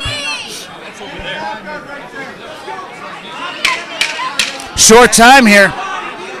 Harley, we actually got our first match going out of the first round here. Yeah, I knew that the second half of this card was going to be electric, and good first round, and I'd have to give it to Connor. Even with those 2 takedowns, I would give the edge to Connor for that round. I may have to disagree a little bit on that one due to the takedowns. I mean, it wasn't... The only thing is he did nothing with the takedowns. He had to bail out of the first one and got reversed on the second one. You can go either way on that one. Yeah, I mean, it's a close round. Yeah, I hate to be a judge on that one. Yeah. Charlie, spot to you. Yeah, usually if I do judge, I usually keep track and tallies of all the lands and everything else, and it's a close one to call for sure, but maybe I'm being a little biased being a wrestling base myself. Yeah. I normally give people more credit for the takedown if they do something with it. But the first takedown, he got in trouble almost with the guillotine, and he ended up getting out and almost kneed in the face. Second time he got reversed. So, yeah, he did get the takedown, but he almost got in more trouble from it. I agree. Here we go. Second round's about to get going. Both these guys breathing calmly. Conditioning should not be a problem in this fight.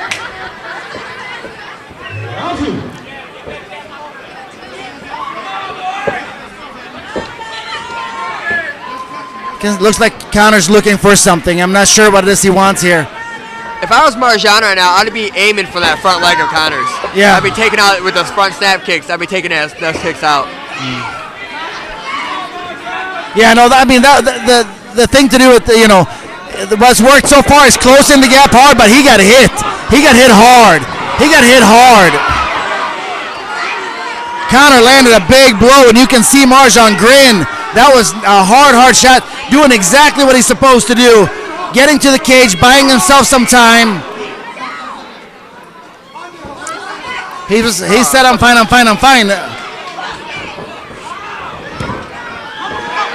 Looking for that guillotine. That's pretty deep. Yeah, he's definitely fishing for that guillotine. There's a tap. Short work.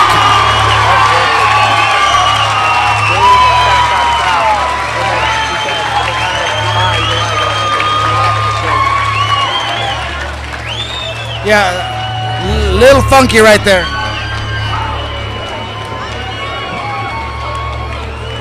I tell you this, it looked like he would have been in trouble either way. You're looking at a guy, he got hit hard, and he was in a bailout situation. A little funky thing with a knee coming up the middle.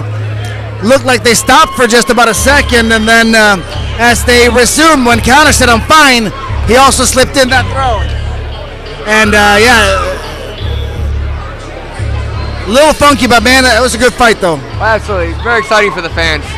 Best fight so far. Fight of the night so far. But I have a feeling when tonight's over with, we're going to be talking about not just this fight, but many, many others. Definitely considering Corey Cuppy, Connor's older brother, is going against another very devastating striker by David Evans later on in the night. Yeah, those got to be two of the best. Maybe not the best, but both of them, they need to go pro after this. I mean, we're talking some of the best, definitely, I'd say some of the best strikers at 170. Hands down. But here we go. Official extra. 15 seconds into the second round. Your winner by way of Guillotine choke. Connor, the Donkey Killer. Champion. Till the lights go out, till my leg give out, can't shut my mouth, till the smoke clears out, and my high turn out, I'ma rip this shit, till my bone holla, till the roof comes on, till the lights go out, till my leg give out, can't Big time explosive fight right there. Connor will be fighting for that 155 title in the near future, and I look forward to that. Oh, definitely. It was kid from my gym, Keith Bullock, who was a champion. Very, very, very tough kid. Formerly from Southwest Fight Club. Yep. Great heart. But I do believe Keith is vacating his belt and going to drop down to 145. Yeah, he won the fight and gave over the belt to the guy he just beat. Yeah, which is Trey Southers, correct? Yeah. Yep. Let me tell you, Trey he brings bombs when he fights. That's 100%. Yeah. Look forward to that fight for sure. Connor and Trey. Oh yeah. Oh my God. Fireworks. Oh man. Two people who love to stand and bang. I can't even tell you what's gonna happen. I can't either. I know I'm gonna be cage side though. I hope I am. That's right. That's right. Let's show some support. Loud applause for our next fighter. Put your hands together for David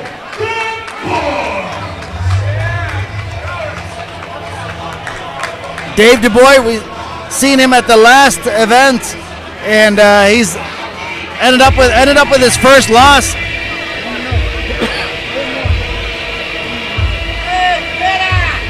Young guy, up and comer. I think he's looking for a gym.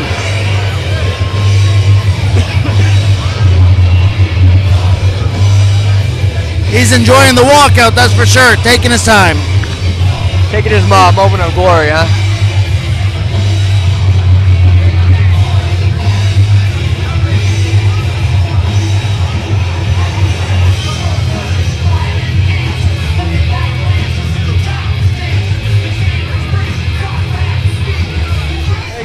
Sold out crowd here at 59 West in Highland, Michigan for WXC 41.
Zach Palmer, Scorpion fighting system.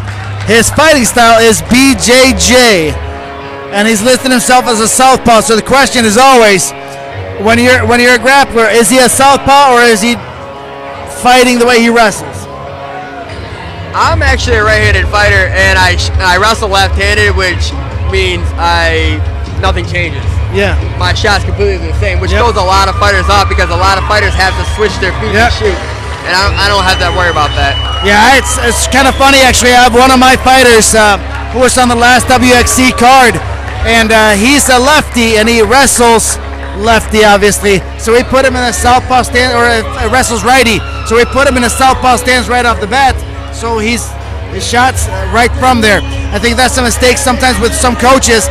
They put everybody in an orthodox stance before they think about what will they actually be doing when they fight. Yeah. And now you have to switch your feet. Now your opponent knows you're going to be shooting.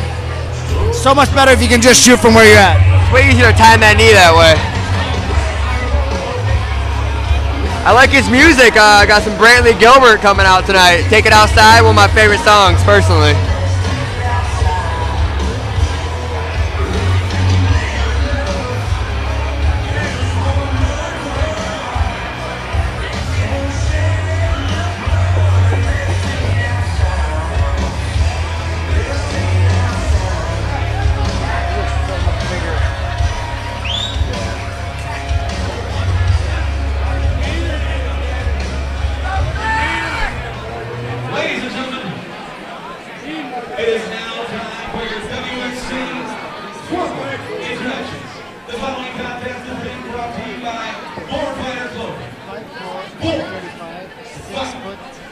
Introducing your fighters. First, fighter standing to my left. Tonight, he is out of the blue corner. Wearing the red, white, and black Hayabusa trunks. He stands at 5 feet 4 inches tall, weighing 133 pounds. With a background in Muay Thai technical experience, mixed with wrestling. Currently training independently for Mount Norris. Here is David the Torpedo DuBois. the cage, man standing to my right. Tonight, he is on the red corner. Wearing the camouflage trunks. He stands at exactly 6 feet tall, weighing 145 pounds. A freestyle mixed martial artist with an undefeated record of 2 wins, no losses, training under the likes of James Gray and Scorpion Fight Systems. From Howell, Michigan, here is Zach Palmer. Say hello to hot stuff, sizzling, smoking Kayla Raw, y'all. Your referee in charge of the action, professional mixed martial artist, Mr. Danny McIntyre.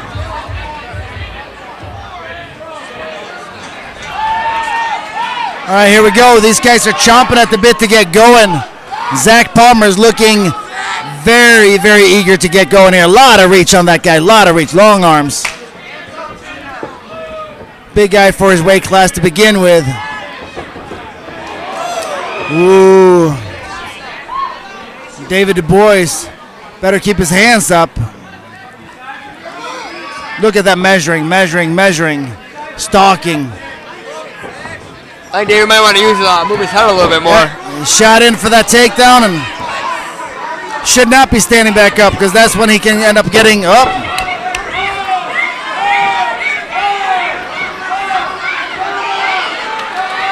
He's going to have to be careful right here. Knowing those Scorpion guys, you know what they're looking for. Very, very active guards, triangles and arm bars all day. David, nice job getting this top position, but he's got to find a way to do something with it. If I was David, I'll give him a nice little turn to the cage, close that space off a little bit. Yeah, the only thing is they're all the way over in the corner of the Scorpion guys, and he's going to get talked through exactly what to do here. Doing exactly what you said, he's just a little bit in the wrong spot. I'd rather be against the cage against the Scorpion guy in the middle of the cage, though. Yeah, absolutely. He can take away a lot of mobility there. He did the right thing. I'm just saying it would have been ideal if he was found a way to bring him over to his own corner. Oh, I agree. That's a lot of work for David. It doesn't really do a whole lot of damage to his opponent. And looking for that arm bar. Needs to get his neck up right now. Okay. Yeah. Better keep his hands up now.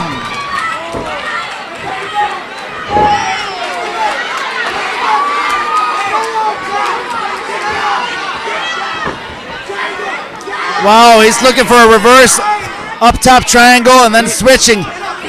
Whoa, got clipped on his way up.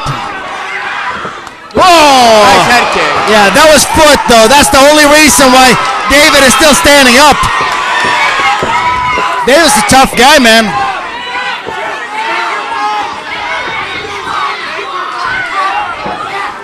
I think David needs a little bit more head movement right here. Yeah, he does. And his hands, he needs to stay up. Because he's measuring that kick over and over and over again. Eventually he's going to find some shin across his head. Yeah. The thing is, if he lands with a foot, looks like David can take that, but he's got to make sure he doesn't get that shin across the face, because then it'll be night-night.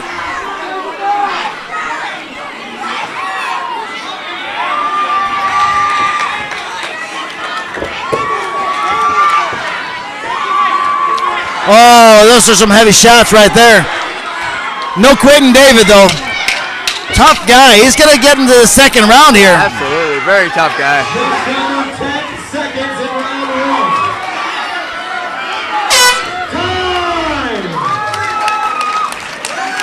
Time! Tough kid, man. I got to give him some props. Very tough. Coming in here, he's 0-1. Man, he's not acting like an 0-1 fighter at all. Showing great heart in this fight. Round 1 was proudly sponsored to you by Born Fighter Clothing.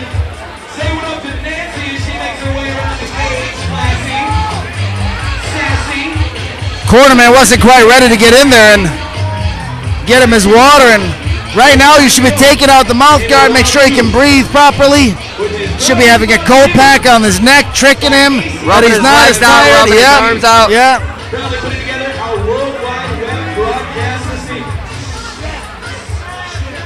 Thank you, ACS. And Zach Palmer looking pretty fresh over there. He doesn't look tired at all.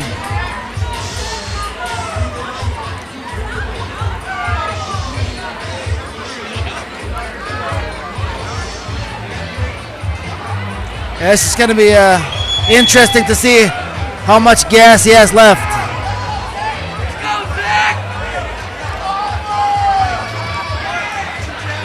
Danny McIntyre, our referee and pro fighters, checking in on David Dubois, making sure he's all right to continue.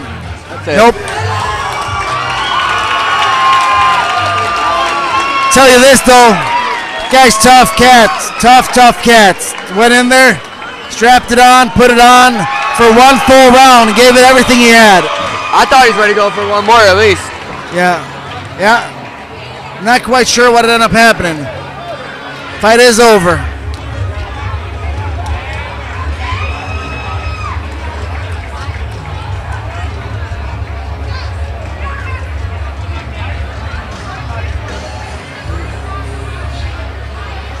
All right, I'll be curious to hear what happened there.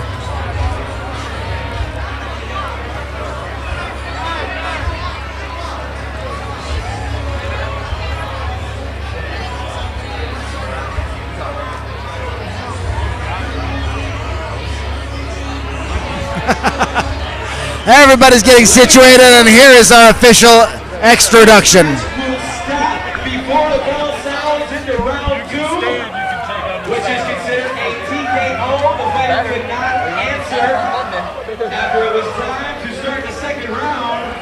Therefore, your winner, Mr.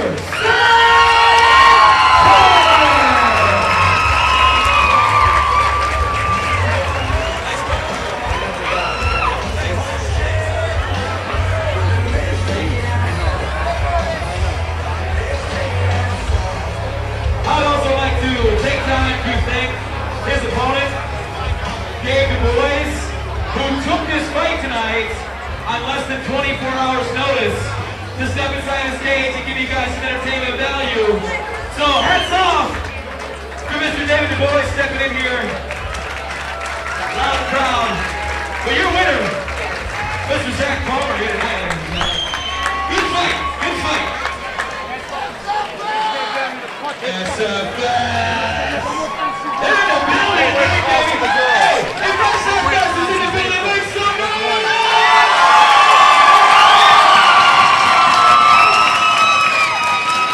I heard they're in charge of things around here. I heard they are pretty in control. Hell yeah! All right, fight number 8 of the night, ladies and gentlemen. We are rearing and ready to go. I'm proud to introduce to you your first fighter in this female contest. Loud crowd for April Lionheart Dubois. April Dubois, how she is introduced, but on her sheet, she is saying, my name is April Lenhart. So we're going to call her that today. She looks ready to go, Harley. Yeah, this is her debut fight, and she looks little, but definitely looks ready to go.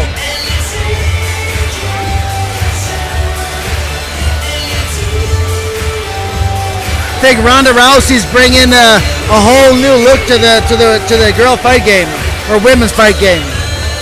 I'm not mad at him. Yeah, right.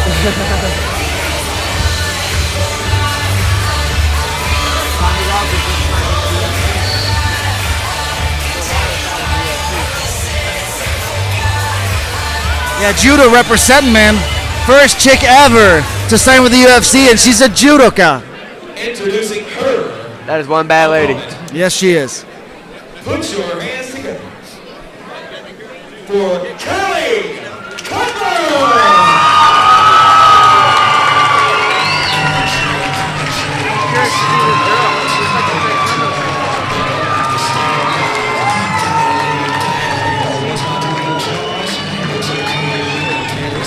Callie Cutler making her way to the cage and out of Scorpion Fighting Systems and listing her style as wrestling.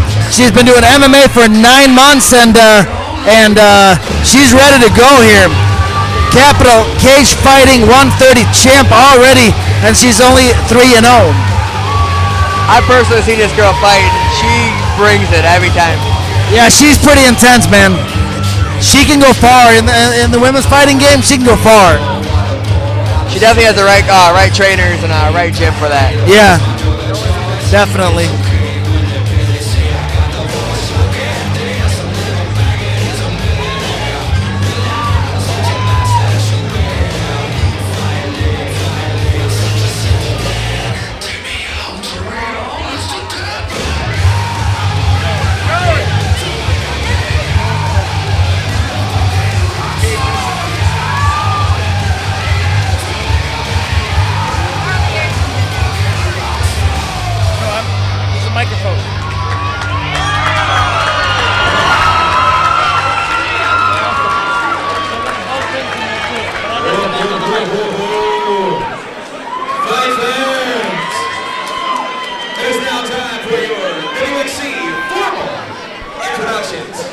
The following contest is being brought to you by Vengeance Fight Gear. Check it out with great deals all night long. Always available in the hallway. Hot designs. Go grab you some. Vengeance Fight Gear. Introducing your fighters. First, lady to my left. Tonight, she is on the blue corner. Wearing the pink top and the black Under Armour bottoms. She stands in at 5 feet 2 inches tall. A freestyle mixed martial artist. Currently training independently. Making her debut inside the cage here tonight. Give it up for April Lionheart Duval.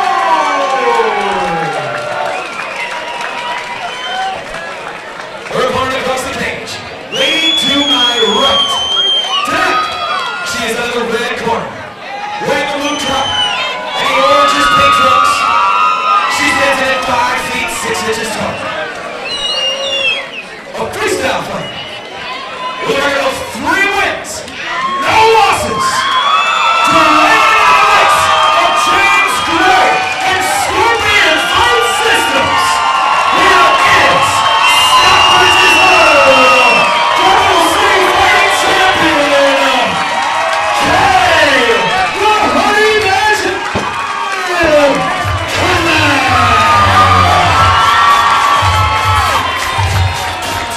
Say what up.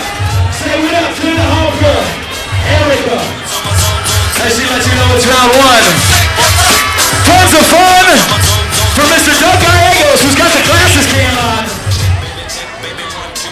Let's get to that POV. How many of you guys know what I'm talking about? All right, here we go. Don't blink, guys, because this could go real quick.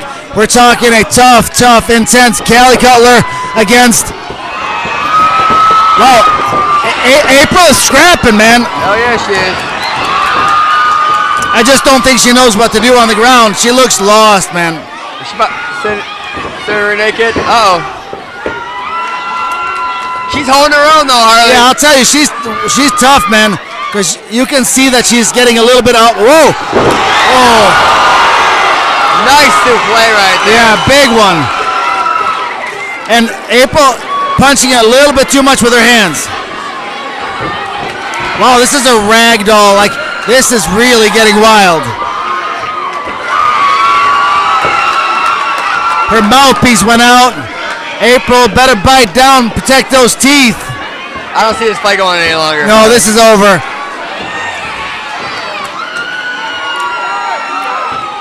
She is done. Wow. I'll tell you this though, April's tough. She came to fight. But Callie Cutler is a beast. And I'm saying that as a compliment, man. She is a whirlwind. A girl that can suplex like that. Have you ever seen it? I don't know how that girl survived that souffle right there. That was amazing. Yeah. A lot of props to April. I mean, she took the fight against, somebody big, strong, tough like that, and she's all right. And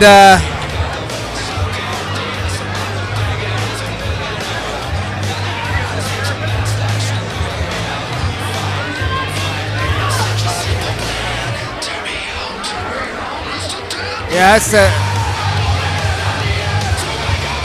everybody checking in on April being all right, and looks like she's okay, but not too happy about this. She needs to find a gym, though, man. Get her in a gym, man. She has so much toughness. She was scrapping, man. I think that girl should probably be fighting about 115, maybe Yeah, not 130. I agree. I would absolutely agree. 50 seconds into the first round. Your winner by way of TKO, Kay the Honey Badger!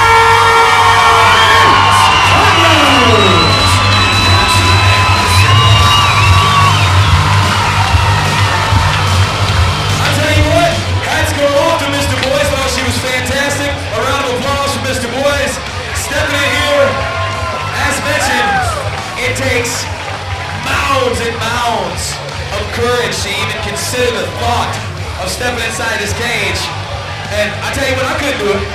Both of those ladies would have belly to back suplexed me in a heartbeat. And you know what? I might just let them. It's okay.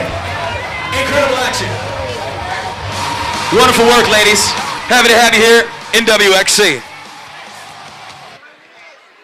Just got word from my man over here telling me that Team SFS is 9-0 tonight. Wow! Woo! Woo! Keeping things moving and grooving as we introduce our next fighter. Ladies and gentlemen, please put your hands together for Daryl Humphrey. Do my dance on your you know you love it. Do my All right, somebody that we've seen a few times. He didn't really fill out a sheet very well, but we've seen him so many times. So give me the rap on Daryl Humphrey. What do you got, Drew? Once again, one of those very scrappy fighters. Technique-wise, you know, they're getting there. You know, he I think formerly of Team Savage, I believe. I'm not sure about now, but always comes to fight. Those Flint boys, they always come to fight. Yeah, you can always can count on either a big knockout or a great fight. Yeah, I'm looking forward to seeing this one because he's stepping into fight one of my former students, and Anthony Natecki. And Natecki is another one of them. He's a little explosive. Like, I'll tell you this, a freak when it comes to like physical ability. But I've never seen him fight at 145, so I'm curious to see what he looks like. And you know, at 5'5", you know, it's 5'5.5". But yeah, looking forward to this matchup, that's for sure. We are awaiting Daryl Humphrey's arrival cage side. One of those long entries again. Yep.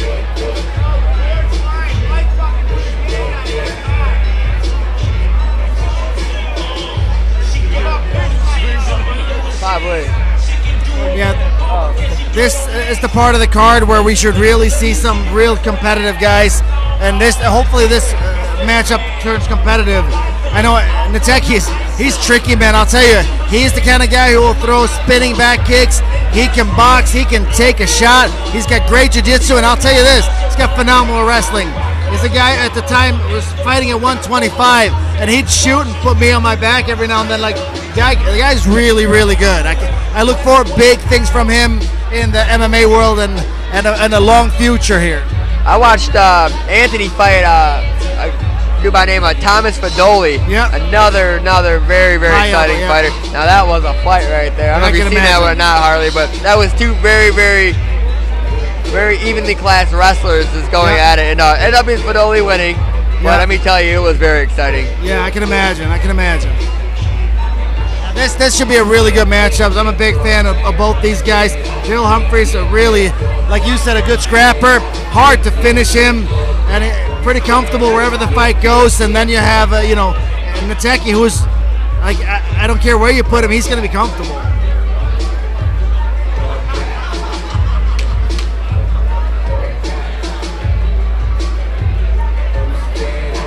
Live right here.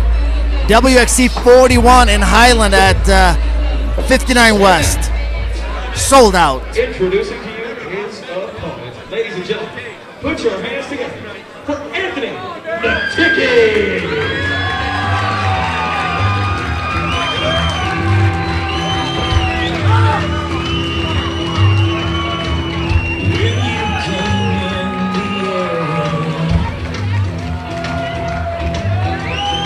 He's gonna have some fun with his walkout, I'm sure.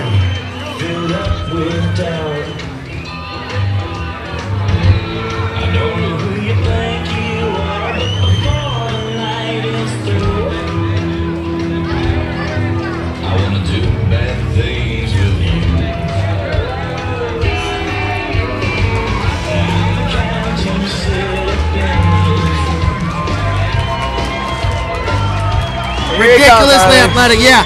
We went to the Pistons training facility for a conditioning meet with their strength and conditioning coach, and they were doing around the world pull-ups, and they had to tell him to stop. The guy's a freak athlete.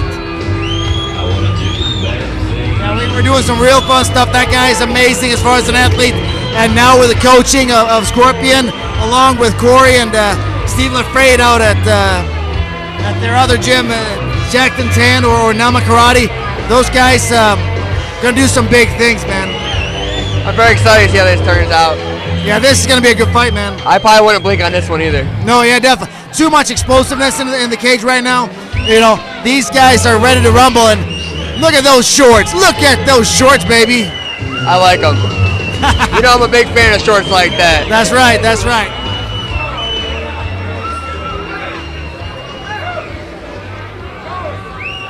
Qualifier here tonight. The winner of this fight is going to be strapping for the 145 title. Looking forward to this introduction right here. Ladies and gentlemen, it's now time for your Wxc formal introductions. The following contest is being brought to you by Rattled Energy Drink. Get rattled. Introducing your fighters for this contest. First, fighter to my left. Tonight, he is on the blue corner, wearing the black trunks, trimmed in white. He stands in at 5 feet 8 inches tall, weighing 147 pounds. He is a freestyle mixed martial artist with a record of 8 wins, only 4 losses. Training under Rome for Flint Town, Michigan. Put your hands together for Daryl Hitman Humphrey. His opponent across the cage, man standing to my right. Tonight, he is out of the red corner. Wearing the patterned trunks, trimmed in shine. He stands in at 5 feet, 5.5 inches tall, weighing 145 pounds. A freestyle mixed martial artist with a record of 7-3. Training under the likes of Team SFS from Detroit, Michigan. Here is Anthony the 3-Man Ticket. Big butts and I cannot lie. You other brothers can't deny. You want a girl walk? Say what up, you get girl. sprung. Wanna pull up? Dude, Miss Kayla. Oh, whoa. I'm hooked and I can't stop. She makes her way around. Baby, I wanna get with your referee in charge of the action. Homeboys tried to warn me, but that butt you got makes me so horny. On the Gallegos glasses cam, Mr. Doug Gallegos. All right, here we go. Don't blink, don't blink, don't blink. These guys are explosive. Anthony Nateki, same thing, has got some karate in him. Got some nasty kicks, that's for sure. Great wrestling, and like I said, really strong jiu-jitsu. 145 for first time for him at this weight class. Humphreys kind of sticking with a 1 and 2 kind of straight up boxing style. Definitely has the reach advantage. Humphrey's definitely a gamer though. If I was Humphrey, I would get that Yeah. popping right now. Yeah. That distance, you know, make Anthony second guess on a shot or possibly a kick. Cut some different angles. I don't know. Yeah. Oh yeah, shooting on Anthony is not an easy job. I've seen Seen quite a few guys trying to put him down, and just very, very good. Like high-level high school wrestling, and that's probably not going to be a good idea. If he's going to shoot on it, he's better set up better. Yeah, absolutely. You're not going to be able to do it like that. Anthony's looking thick at 145, man. Oh, he's got it. Yeah, whoa. Anthony looks hurt. Yeah. And that's what Daryl needs to do. He needs to keep those nice straight punches going and make it so that Anthony has to work his way around it. Because if it's in kicking distance, Anthony has the advantage, and I believe he has the wrestling advantage as well. Very, very good hands of Daryl. That's where he wants to be, but now I think we're looking like Anthony wants to wrestle a little bit. I think Anthony still might be a little shaken from that punch. Yeah, I think it hit him pretty flush, but I do think it was more of a stiff jab than anything else. So I don't think that he's necessarily going to be dazed, but yeah, no, it's in his head, I'm sure. But I've seen him get hit a lot more. Very nice takedown by Daryl. Nice back trip. Fishing for that armbar right off the bat, looking for it. Daryl's usually pretty good at defending. Very good guillotine also for Anthony, but looking for the triangle early on. That might not have worked out so well. He ended up getting passed. Very nice pass by Daryl. Yeah, it was. Daryl maintaining control right now, but Anthony's looking for a way to get up.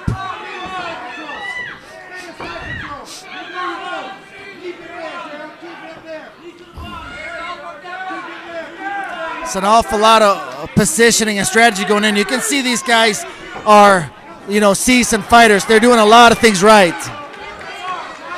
Very nice transitioning going on right now. Nice scramble there. Anthony getting his guard back. And 10 seconds left in round one. This fight definitely holding up to everything I expected it to be. Yeah, I agree. Absolutely agree. Good first round. Probably with that heavy land and the takedown, the edge might probably go to Daryl for the first round, but it's yet another one that's too close to just really call. Absolutely, I agree. Both guys are breathing pretty comfortably. Both guys are athletes, so conditioning should not be a big factor for these guys. They should be able to go all the way through this fight. And at this level, conditioning should be a problem. You're at this level should be the elite of MMA, of amateurs. Absolutely, yeah. I mean, when you're fighting for a title qualifier, the winner of this fight's going to step into a 5-round fight.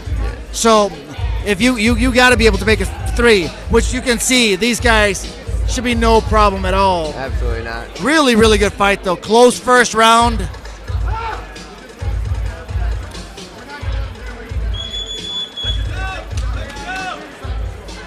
Seconds out, we're getting ready for round 2. Somebody needs to sponsor Anthony and get him a custom mouth guard so he doesn't flip it out of his mouth like that. He's got to protect his teeth, man. Too pretty to lose his teeth. Here we go. Ooh.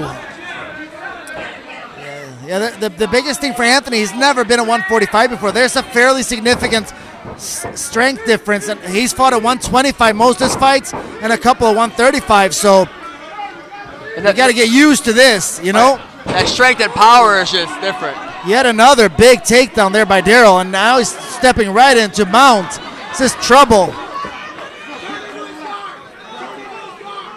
I do believe the size of difference is He's taking doing a effect nice turn right here. Now he's going to have top-down position. He's in full mount. Full mount there for Anthony. This is a lot of trouble. He already start cage walking up right now. He's not on his hips at all. He needs to start cage walking up. Yeah. And that power guillotine, he has a very, very strong power guillotine. Short, stocky, muscular arms. So you got to really watch out for that, because if he sits back, it can be bad. But Daryl is out of the worst problems, and he's going to have to find a way to scramble out of this right now. You definitely do not want a wrestler on your back, that's for sure. No. Yeah, it's just right now, Anthony's looking to pay back. A lot of fingers in the fence, though. That's the only thing you got to really watch out for.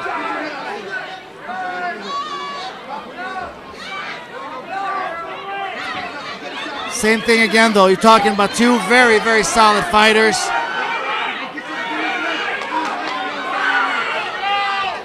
Proper defense, proper offense to a lot of things. Oh, heavy shots. This round has been very, very high paced so far.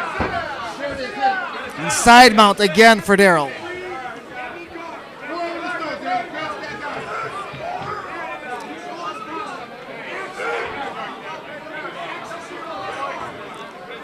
It's been a wild, wild round. We've gone from mount, securing the armstand like he's looking for an armbar.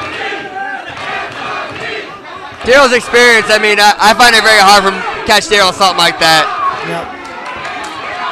Oh, wow. I think Anthony has lost his mouth guard. This is exactly what I was saying. Mouth guard sponsors, get on this immediately. Anthony Natecki needs a mouth guard. Maybe Fight Bite. Yeah, Fight Bite. I love Fight Bite, man. Wink, wink. Wink, wink, not, not. Amateur Combat Sports is looking for a sponsor, too. Ooh. Another wink, wink. Very, very nice. Short time, short time. You know what? I have this tied going into the final round. I do believe Anthony stole that round right there. I do believe. I think he had the round when he had the mount over here and laid all those heavy shots on him in the beginning. But yeah, I have this tied going into the last round, man. What a fight. You know what? I wasn't sure if Anthony was going to be 145 material, but he's showing that he is. Most definitely. Going from 125 to 135, now 145, and he keeps winning, man. Both these kids are definitely, gamers, and I'm very, very, very. I love this fight. It's great. I do too. I do too. I really do hope though that we don't go to the judges. I do hope that one of these guys finds a way to take the fight, because you never know going to the judges. You just never know. You really don't. I mean, I've seen some horrible, horrible decisions in my day, but yeah, right here, I would, depending on how this round goes, I'd hate to be a judge, but either way, it would not be a bad swing. Yeah. Sponsored to you by ACSLive.tv. It's whoever imposes the will right now. Our World Wide Web broadcast. All right, for whatever it's worth, we have it tied going into the final round, and whoever wins this wins the fight. Wxc. It looks like Natecki does not have a mouth guard at this point. And I cannot believe that he did not get checked for that by our referee, because that's not legal. His mouth guard right there. Yeah. It is confirmed Anthony does not have a mouth guard right now. It is sitting in his corner. Yeah. Trying to wrestle. And, I have to say this. I understand why, but. A very, very bad situation for Anthony right here. This is rough. I believe Daryl had that choke right there. Could have finished it, I believe. At least had an opportunity to it. And now he's back in Anthony's guard, and it's always a dangerous place to be. He's got really sharp jiu-jitsu. He's been looking for arm bars and triangles already. You never know, man. You never know. I would definitely start walking Anthony towards the cage right now. Yeah. And start raining down punches. He doesn't have a mouthpiece in right now. And you got to take away the hips. And the only way you can do that is to stack him up against that fence. He's got a nice big whizzer on the right arm of Daryl Humphrey. It's making it really hard for Daryl to have any offense at this point. He's yelling wall walk. There's really no wall walk when you're in guard there. Anthony's going to have to get creative, though, because you can't win a fight off your back unless you're really putting on some serious submissions.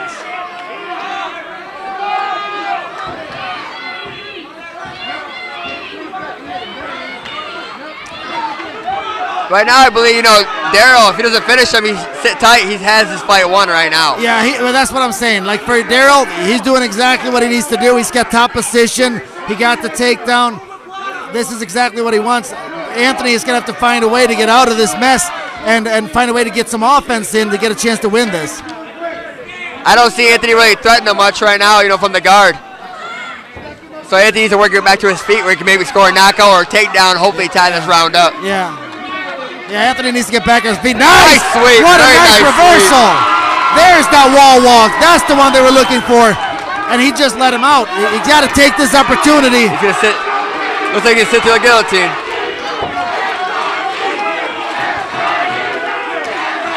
Anthony sold a lot of tickets tonight, man. Very nice. Nice reversal. I don't know, Harley. What do you think? I don't know, man. This is a hell of a fight. That's all I know. Catching those kicks. These guys both breathing pretty heavy at this point. Short time. I'm so happy I'm not a judge. Oh, no! Oh! Oh! Oh! Oh! Whoa! Whoa! Whoa! Holy smokes! Oh my God! Are you kidding me? Phenomenal armbar from the bottom, right before the buzzer. Anthony Natecki wins an amazing fight, and I believe he stole that fight right there. I was just about to say I was going to give Darryl Humphrey the win on that fight.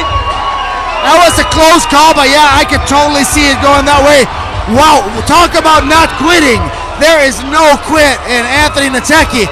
What a win! What a win! Wow. He got that on fumes. Wow, I am lost for words right now, Harley.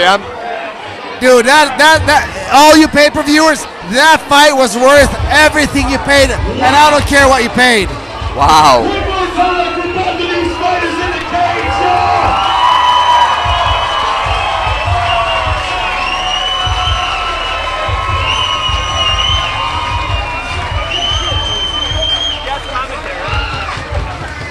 Guest commentary before we get here. Corey Cuppy, longtime coach of Anthony Natecki. What you got for us? That was hard right there because you're shaking. I am shaking. That was one of the best finishes I've seen. 2 seconds left, 3 seconds left.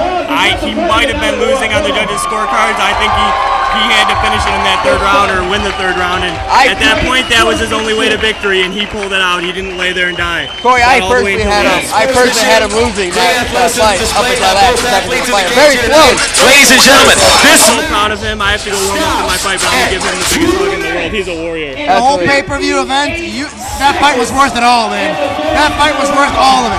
Fight of the night all day, man. That was a great fight by both guys. They're awesome. They're both awesome. Well, best luck to you, Corey, in your fight, sir. Go get a win. More to get ready for. Wow. That armbar was so on, man. I guarantee you his arm is going to be hurting in the morning. That was on. He was trying to hang in there.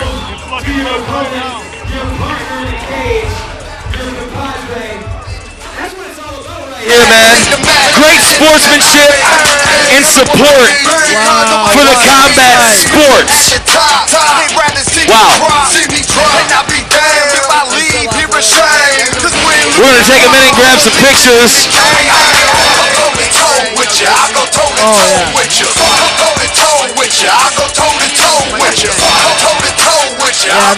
I'll say this, like, that's the danger. Anytime you're in the guard of a Scorpion fighting system fighter, that's what can happen. Wow. That's what can happen. Never, ever, ever do, because this is what he did. One small error, and he stole that fight. And I don't know, that third round was close, man. But that's the beauty of it. You just took it from the judges and said, this fight's mine. As Dana White says, never let it go to the judges. Dude, Dana White will be proud of Anthony it's going to be hard right to top now. that one. Give Dana a call, huh? But we're going to do it. We are gonna die. Not yet. At home, they're saying a no mouth guard must be a good luck charm, right? Yeah, no kidding. Hey, Mike, next is no mouth guard. The whole third round.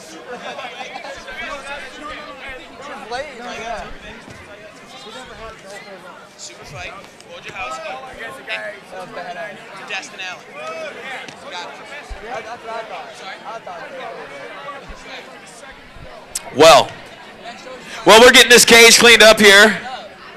I'd like to thank everybody for coming out, showing your support for your fighters, your friends, your family, etc. I've been told that this next bout is going to be a super fight, one featuring the best heavyweight in the state, Mr. Michael Wojo Wachowski. Yeah. And he is getting ready to combat inside of this cage here against Dustin Allen. These boys are big, man. 290. Mr. Allen touches the scale last, so let's hope that these walls are secure. We're going to sanitize the floor. So much more in store.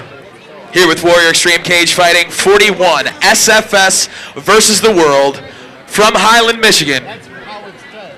F59 West. Thank you so much for having us. We're happy to be here. Let's get ready for this super fight.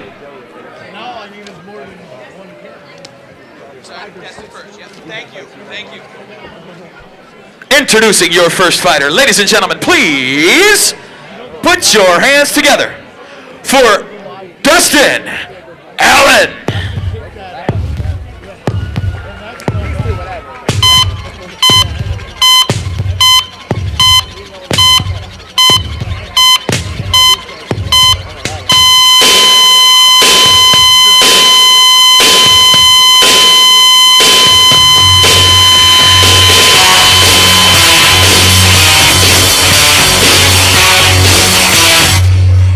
Here we go. The big boys are heading down the aisle for this super fight between Dustin Allen and Mike Wojciechowski.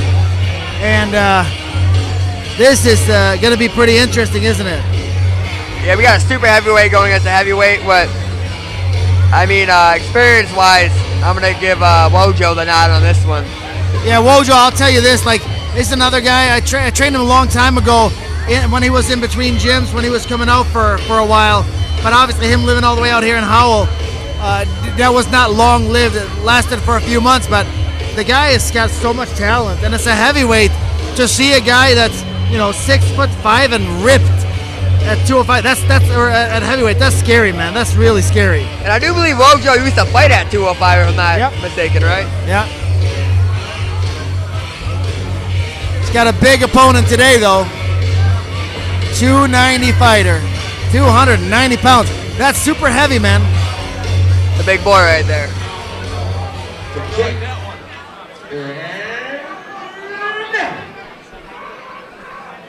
Introducing his opponent, ladies and gentlemen, please put your hands together for Mike Wojciechowski.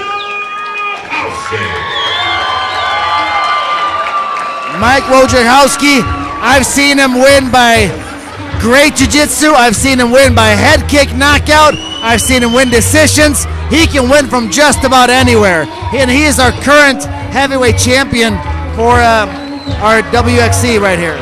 He's also a Genesis champion too, which he won by head kick knockout over Leroy Johnson, who is just a specimen at heavyweight. Yeah, he is. And he made that look easy. That's how scary he is.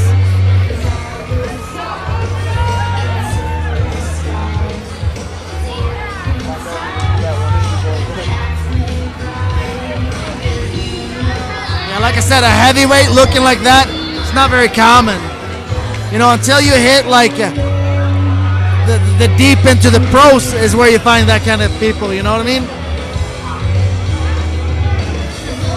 Took a long time off, gained a bunch of weight, almost decided not to do this anymore, found his way back in, and man, oh man, becoming an absolute beast.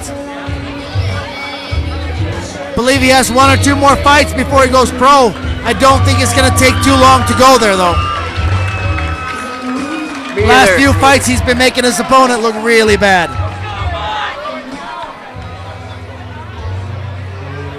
Ladies and gentlemen, it is now time for your Wxc Super Fight formal introductions. The following contest is being brought to you by Photography by Kenny. Make sure you check out all the photos from tonight on her Facebook page entitled Wxc Photos. Introducing your fighters. First, fighter to my left tonight. He is out of the blue corner, wearing these solid white trunks. He comes to us standing a tall 6 feet 6 inches, weighing in at a staggering 290 pounds. He is an open and freestyle mixed martial artist with a record of 3 wins, only 1 loss. All 3 of those wins coming to us by way of submission. Training under the lights of Grandmaster Bay and the Motor City Satin Panthers from downtown Detroit, Michigan. Here is Dustin, son of Payne, Allen. This is going across the cage. Man standing to my right.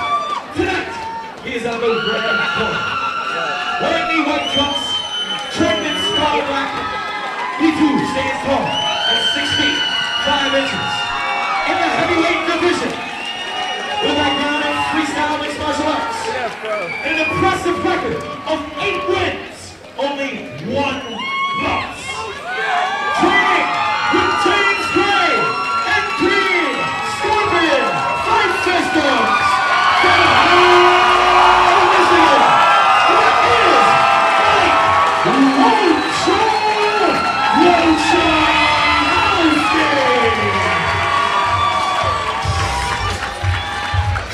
Say it up to this lovely, lovely lady, Miss Kayla Wall, as she informs us that it is officially round 1 in this Wxc Super Fight.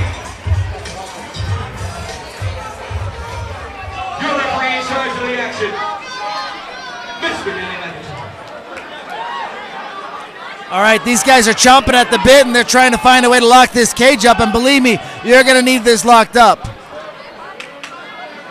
First round about to begin. And here we go, Harley. Yeah. Whoa. Oh, I've seen the cage move on that one, Harley. Yeah, I know. A little surprised to see the takedown attempts with such a big opponent, but Wojo pulled it off, man. Now, Dustin needs to realize he doesn't have much right now. He needs to let go of that and work in there, get guard back. Yeah, this is just a matter of time before Wojo's going to pop out, I would assume. Dustin's just wearing his arms out right now.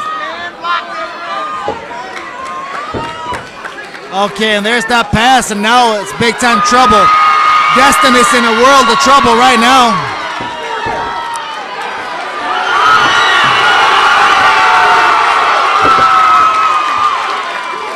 Wojo wants to make him pay. Flatten him out. Not even thinking about the submission. Yeah, this is the beginning of the end right here. He's still trying to get out. Destin is still working his way out, but come on, Destin! Destin needs to do a big step over and get those both legs on one of his legs and stand up. Just stand up. That's it. That's all she wrote, man.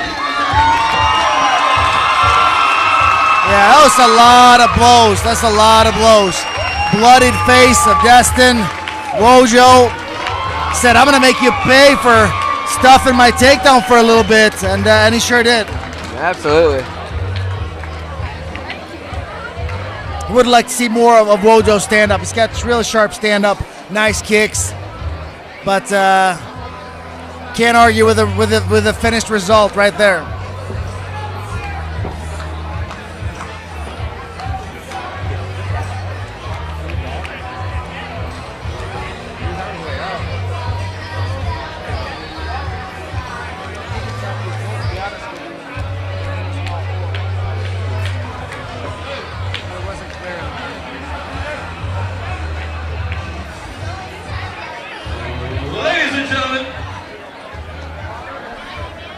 This match comes to a halt at 1 minute and 17 seconds into the first round. For your winner, by way of TKO,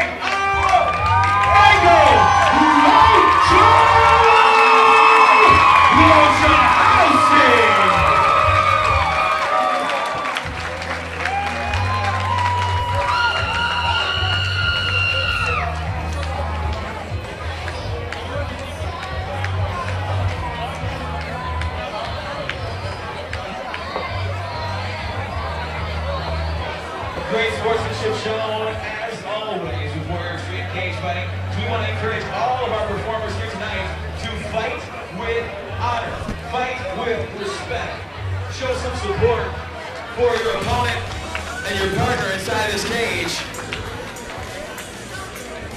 The big boys, I'm sure we'll see them back. SFS, still on top of their game here tonight. Boyle!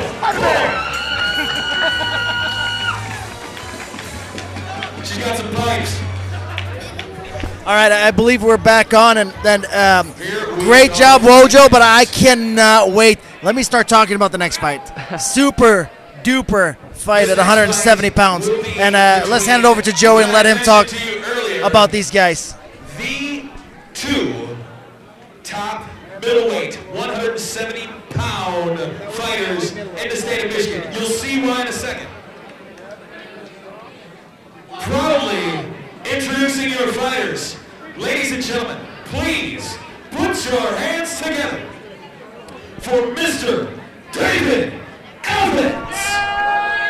All right, here we go. This is the fight that we can't wait to see, man. David Evans, 22-3 at 6'1", weighed in at the maximum weight, and I've seen him so many times. I've seen him smash guys that, I mean, we're talking guys that are pro now, that and he smashed them. Last couple of times that I've seen him in the cage, it hasn't even been close. Troy Lanson was the guy who gave him a run, but he just didn't have the gas to hang with that high level of a wrestler. Today, David Evans is going to step in, and what would you say his game plan is for tonight's fight? Like me and you touched over earlier, these two are some of the most deadliest strikers at an amateur level. Oh my God, possibly even in the pros of Michigan. At 170, absolutely. Oh man, I mean, this is about to be fireworks. I mean, they're both tall, lanky fighters. They both use their range very well. Yeah. I mean, I personally have trained with both of these fighters, and I know what they're both capable of doing. And I'm very, very, very stoked for this fight. Yeah, me too. And this is one of them fights, because of how tough this matchup is. Usually, you don't catch this matchups in the amateurs, because it's so dangerous for both guys. Because we're talking about two guys that can finish the fight from anywhere at any time, and we're talking devastating knockouts. Again, if you're at home, this fight could end in 10 seconds, and it can go all the way. I would have to say, though, from what I've seen as far as the last few fights of David Evans, I'm sure he's looking for a short fight. Ideally, but David has been working on his cardio hard, and he's been working on his ground game hard. I mean, good. Very, very, very focused on his wrestling a lot lately. He's been a really good wrestler. I think because his striking is so sharp, I think that's the reason why he went away from his wrestling for so long. But he's a very good wrestler. Yeah, David, very, very strong, very lanky. He knows how to use his legs to an advantage. Yep. He's gonna be in a cage for probably the first time, same as Corey, where both of them can reach each other. Because usually, I bet you both of them can stay on the outside of everybody else's stuff. I don't think this cage is big enough for these gentlemen. I agree. I'd rather they should fight like a Bellator cage. Yeah.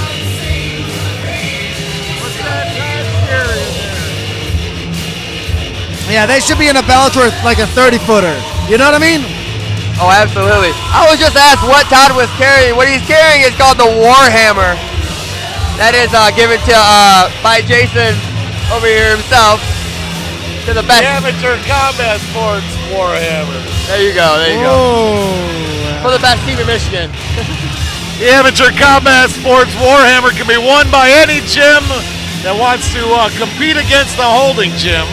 They've got to apply 4 or more fighters to any night of fights. They don't necessarily have to fight each other's gym, but they have to win the most fights that night, and they take home the Amateur Combat Sports Warhammer for their gym. That's pretty cool, man. And Courageous MMA happened to win it at the Preston City Fight League the last show. We actually got it from Jackson MMA, ran by Quincy Rice, a very, very, very tough gym. Good judoka, too. Very high-level judoka. Wonderful instructor, you know. He's another one of them old-time guys. I remember back in 12 years ago in Michigan MMA. He was around. Yeah. Back then we were rivals. He was at Michigan Fight Club and with Walt, and I was with Mark Tripp, the guy who coached Dan Severin in the UFC, and we were bitter rivals. And now we're cool cats, man. It's a cool dude. Absolutely. And here's Very David. good coach. Oh, he's done wonders out there, those Jackson guys. I'm telling you. Yeah, Jackson used to not be on the map. He put them on the Oh, map. they're on the map now. You got fighters out there like Brandon Sequoia, Anthony Michael, Pat Freeze. I mean, it's nuts out there. Tell you what, that Pat Freeze dude, he ain't no joke. I'm telling you that right now. Neither is Anthony or Brandon. 100%. Absolutely, yeah, no, it's exciting. Here's David Evans. Like I said, these two guys, long fighters. Both of them have an awful lot of reach, but they use it in a different way. David likes to box. He's got nice straight punches, devastating straight punches. Very nice angles. Also, nice long kicks, Yeah. So, and here comes Corey. And now, ladies and gentlemen, proudly introducing to you his opponent this evening. Please put your hands together for Corey Copy.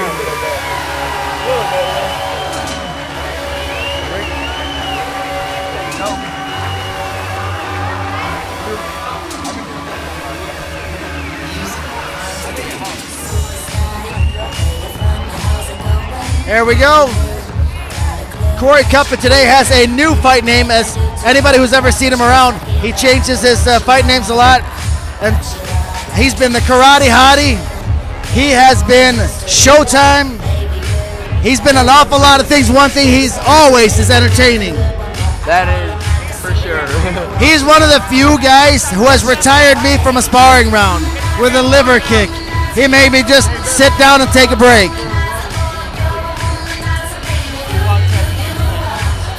As I look over, I see that David Evans being cornered by James Lee and Kara Rowe. Yeah, if there was a prize for the baddest coaches, I think he just won that. That's for yeah. Talking UFC veterans, Pride veteran James Lee, and world champion, undefeated boxer Kara Rowe. But here comes Corey. I think he's dancing his way to the cage.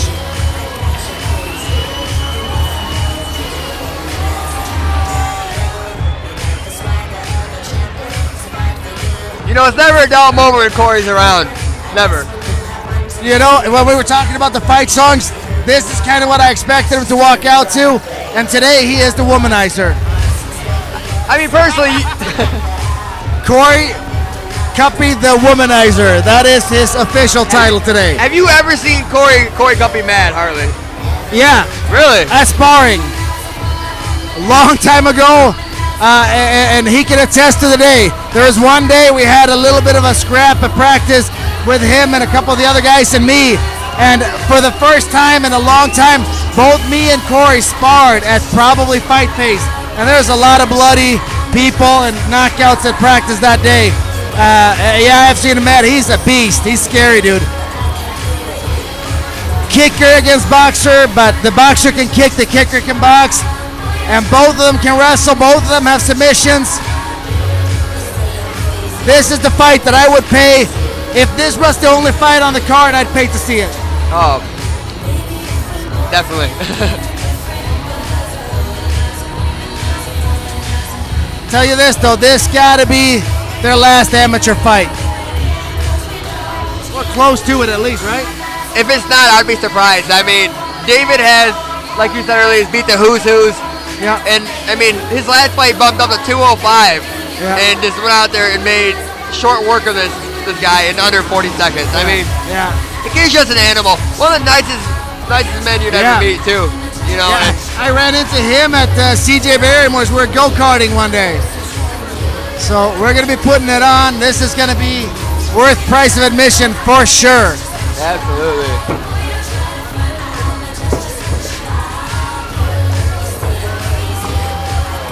These are two very, very big welterweights, let me tell you. Yeah.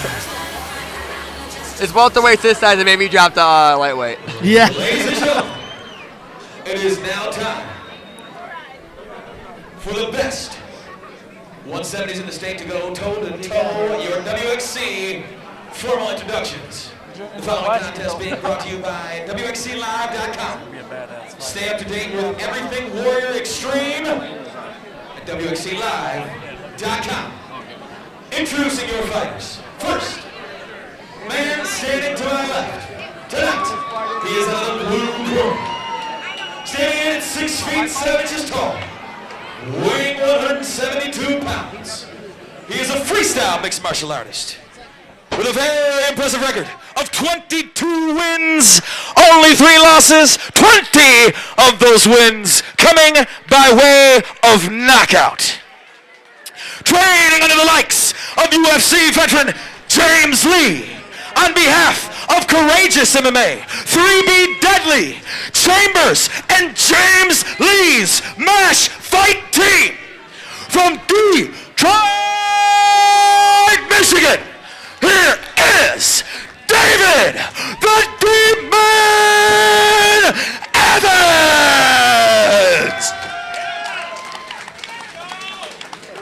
His opponent across the cage, man standing to my right. Tonight, he is out of the red corner. Wearing the black trunks, trimmed in red. He stands tall at 6 feet 5 inches. Weighing exactly 170 solid pounds. With a background in karate. And an impressive record of 16 wins, only 8 losses. 9 of those wins by submission, 7 of those wins by knockout. Training under the likes of James Gray and Team Scorpion Fight Systems. From Macomb County, here is Corey Womanizer Coppy. Womanizer against the Demon. Up to this hot diggity damn. You don't hardly have no little thing that we like to call Nancy. I don't either. I'm just so excited to see this fight. That's all I can say. To see 2 guys at their peak before they go pro, to actually let it all on the line like this and take this big of a risk, I love it, man. I love it. This is what amateur MMA should be right here. It should be. That would make the pros so much better. Both these guys are going to be scary when they go pro, too, I'll tell you that. Absolutely. These are the who's who's of... Yes, indeed.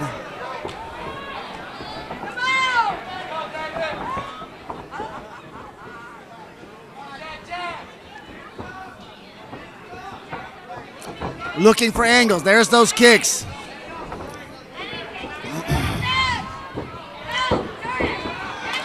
I'll tell you this, though. I rolled with Corey a couple weeks ago. His jits has gone through the roof with Scorpion.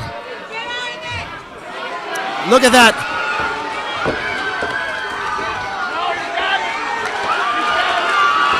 Wow, he's stuck. He's stuck. He's stuck. I do believe. No, hold on. I do know David is very flexible. Yeah, and he's double jointed, and that saved him. I promise you. I watched him get in some tight situations and wow, gets out of them. That was sick. Here's a triangle. Oh, very nice jits by Corey. Wow, I told you, his jits, since he started with Scorpion, is through the roof. This is trouble, trouble, trouble. It is. You know David is going to be punching until he goes out, though. Oh, nice. That was heavy. Somebody's bleeding over here. Yeah, that was a heavy, heavy shot. He's being told to roll through for a mount triangle. I'll tell you this, though. David is hard to mount. He's very, very long, and he's good at getting out of those situations. I believe he did sleep Corey wow. a couple times. Look at this. This is big trouble. Corey is in complete control. Mounted triangle. And there's the armbar transition again. This is what amateur MMA is, ladies and gentlemen. Wow, right these here. guys are This sick. is what it is. David is trying to pay him back for those sore elbows.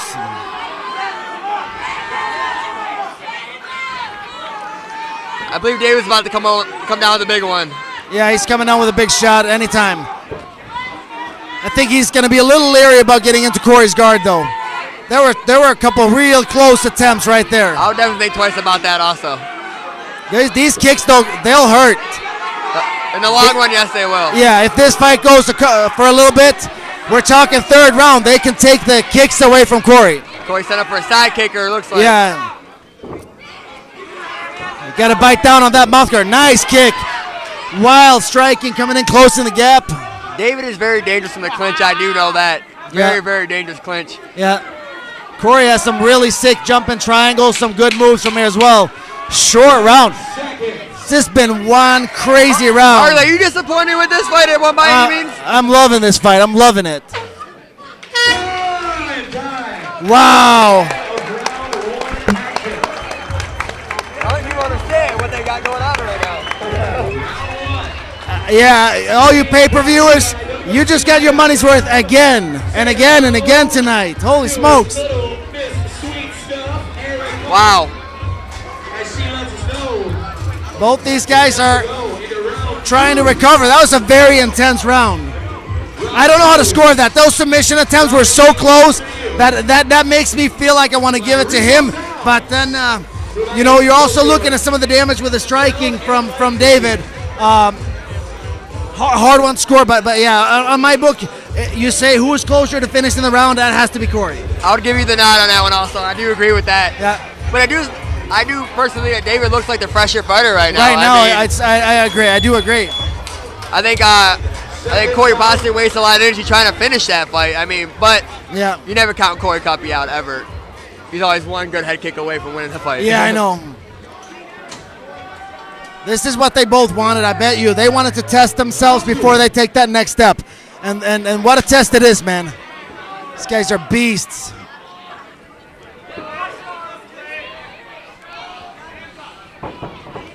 Whoa, landed heavy shot, big kick. Hey, wow, this is wild, man. Both of these guys have not been hit like that before. There we go. Making Corey wrestle right there, but I think Corey landed some real good shots with some of those exchanges, but man, what a fight. This is a position we personally worked on with David a lot after the Troy Lamson fight. I can imagine. Defense, the whizzer, step away. Yeah. Question is he going to let him up? There we go. Wow. Those back leg kicks from Corey are dangerous. Always aiming for those. Got to watch yourself when you're swinging back like that. Stay out of range. Corey's taking David out of his realm right here. He's making David very mad. Oh! Making David David scrap, and that's not David's style. No. Yeah. Ooh, heavy knee coming in. Both these guys got some sick knees and some. Corey's very comfortable on his back, but I don't know if he should have given. That was not the right spot to do it in. He's going to have to wrestle his way out of this. I don't think Corey realized where he was at when he dropped down. I don't think so either.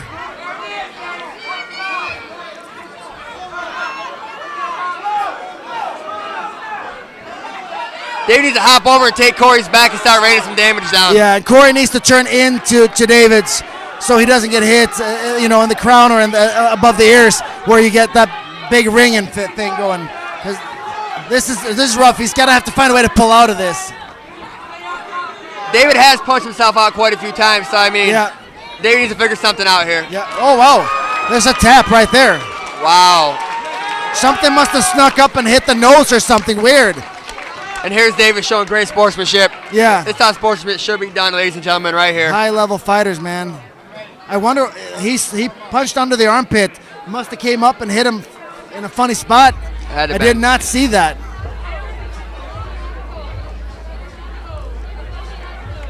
Hoping. Either way, that was a wonderful fight. Great intermission too, by the way. I guess, yeah. These guys, wow, what fighters.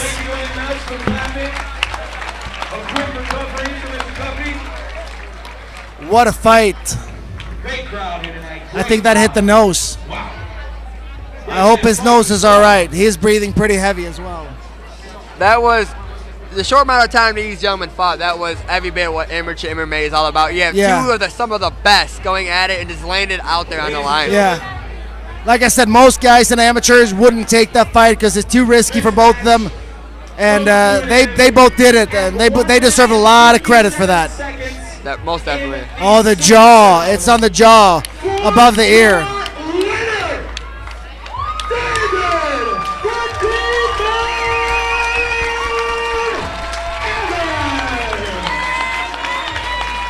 I do believe David is the only one to win tonight for the world team. Yeah, for the world team. Yeah, World Cup.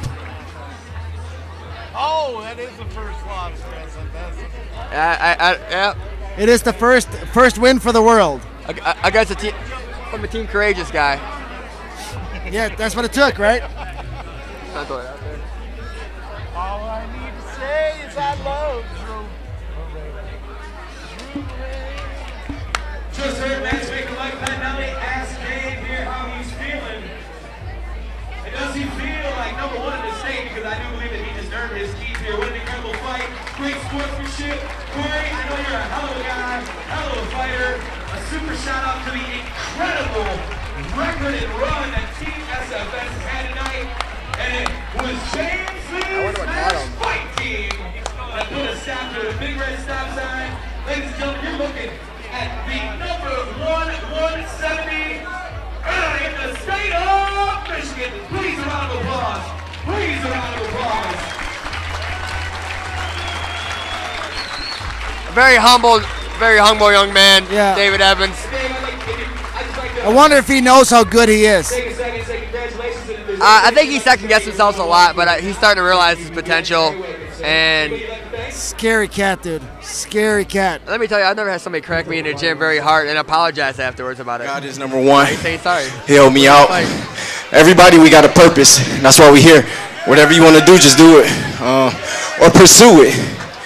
I like to thank my cousin Keefe every day. I like to thank Courageous. They look out in a big way. I'm 40 miles out there, come and get me. I like to thank James. My boxing coach, Kara, she gonna actually start with me. And I like to thank you guys for coming out. And everybody's so beautiful. And I love all y'all. That's what it's all about. That's what it's all about. Very well put. Positive energy. But like we were saying, though. You're looking at Mr. Number One. Very, very humble. And 170. Man. I wouldn't want to. Gotta look out for Norb though too, man. He's bad. He's quick. He's quick and he's well, bad. I do every day. So. Yeah, but you know what I mean though. Oh yeah. That's not when he's angry. Cookie. Not when he's angry. Yeah.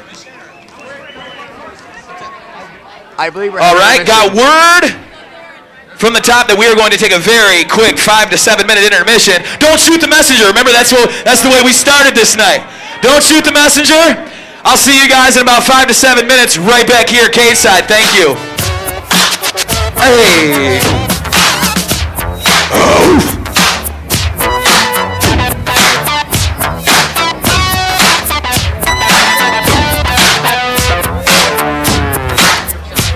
This is a story. Big shout out to the Prison City boys, Joe Sharp, Quincy, and all them. I know you're watching right now. The Cut Man loves it, and I'm Juice Man. Our man Rob Tuthill. Yeah. All right, y'all. Really? What, the lights? They got smoke? Yeah, bro, give me a hot second. Oh, you gotta find that vengeance girl.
Sassy, sexy ladies.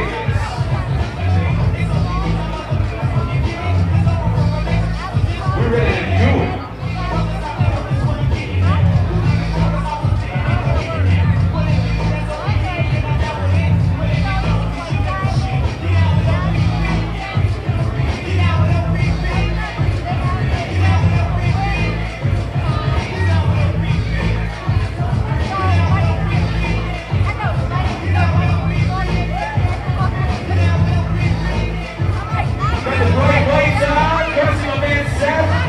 Shout out to Seth. Been a huge help all night. Sit K-side. Sipping cocktails. Shout out to ACSLive.tv. Bringing us a broadcast all across the World Wide Web. Which you can watch and watch WXC. Bring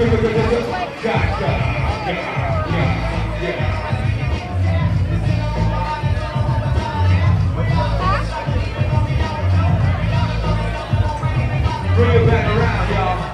Bring it back around, y'all.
Tell you what,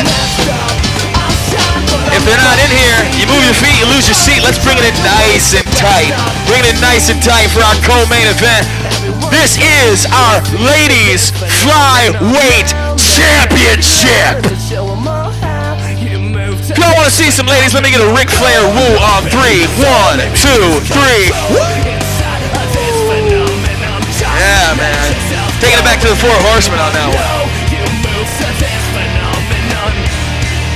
Want to make sure that the judges are secure. Camera crew is secure. Paramedics. Refereesies. In the heezy. Oh, it's getting late, right?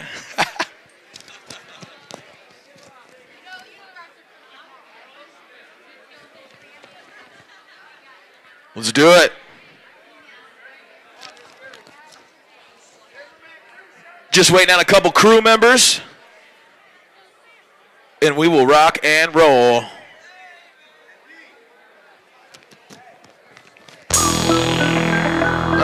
Yeah. Regulators. We regulate any stealing of his property. We're damn good too. But you can't be any geek off the street. Shout out to all my regulators. With the steal, if you know what I mean. Ready? Regulators! Mount up!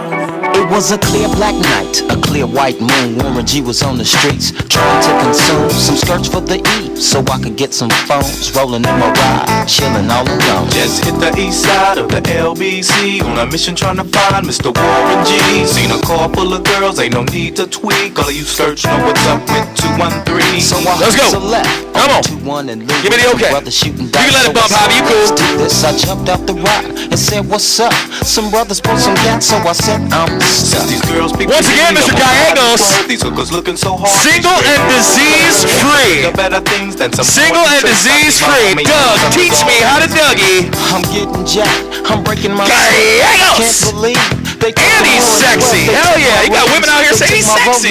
I looked at the brothers. Let's talk about back to the action. It is our co-main event. Ladies flyweight title on the line here tonight. Come on.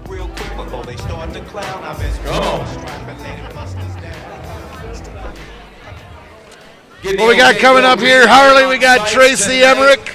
Ladies and gentlemen, please. Amanda Bobby Cooper. Put your hands together. Yeah, I can't wait for this one. This should be one crazy fight too.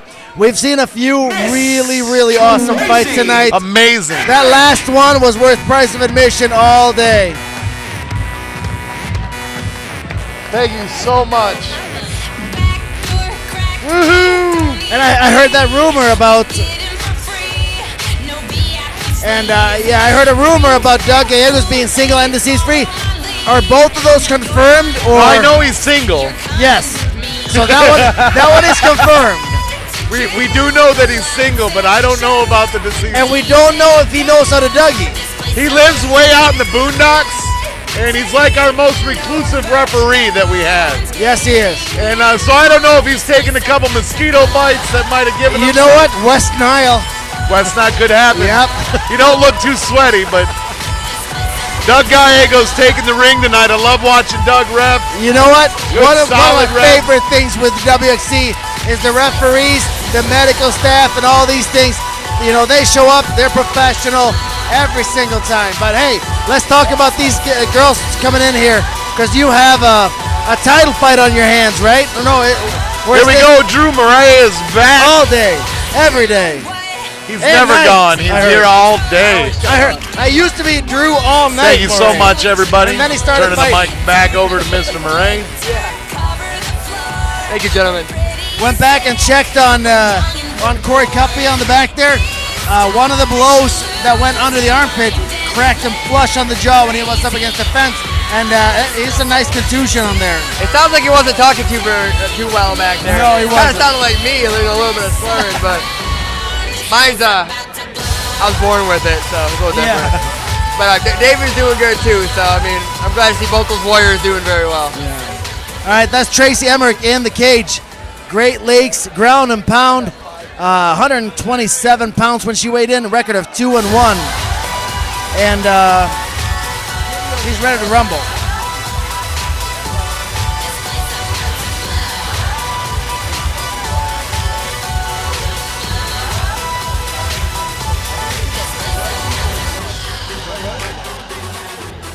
I've seen her fight before, and I really impressed with her. Yeah, she fought the Island Rumble. Yeah, and she did real well. That was a win for her. I've not seen a loss for her yet, but she has one on the record. I'm not sure where that one came. And being a marathon rider, I'm assuming that she's gonna have cardio for days. Cardio all day. Yeah. I'm assuming. The only difference is that this is a pretty explosive sport, where marathon is not. Yes. I've never been a huge fan of thinking running should be your cardio. You know, I think the cardio should be done inside the gym. I do my running as some more recovery time in between rounds. Yeah, like active rest. Yeah.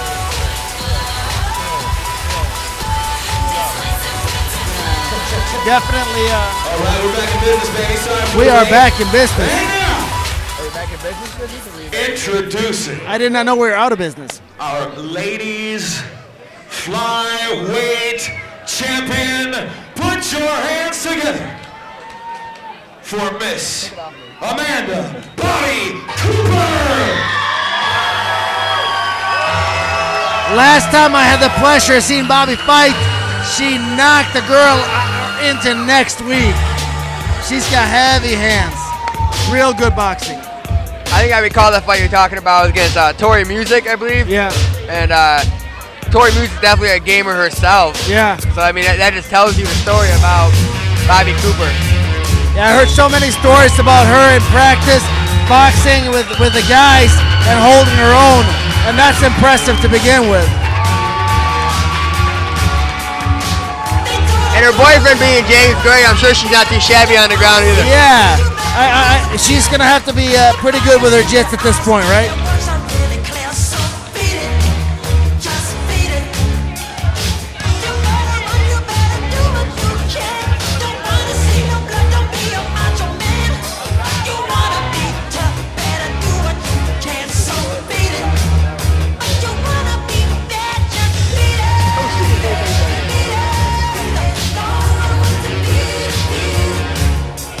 We're about to have a title fight on our hands right here, and the ring girls are about to walk that belt around. It'll be around the waist of one of these two women.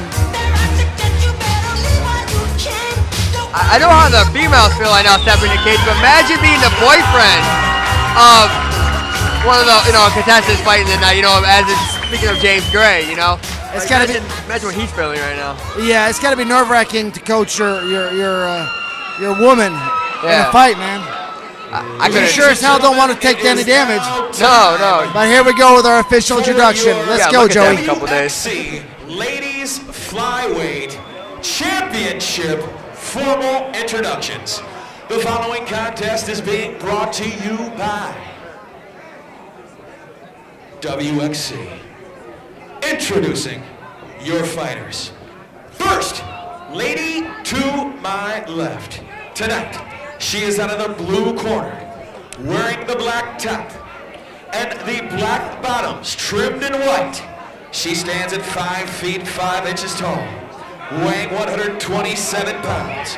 A freestyle mixed martial artist with a record of 2 wins, only 1 loss. One of those wins coming by submission. Training under Jason Favell for Great Lakes Ground and Pound from Croswell. Give it up for the ladies interim champion, Miss Tracy Emmerich.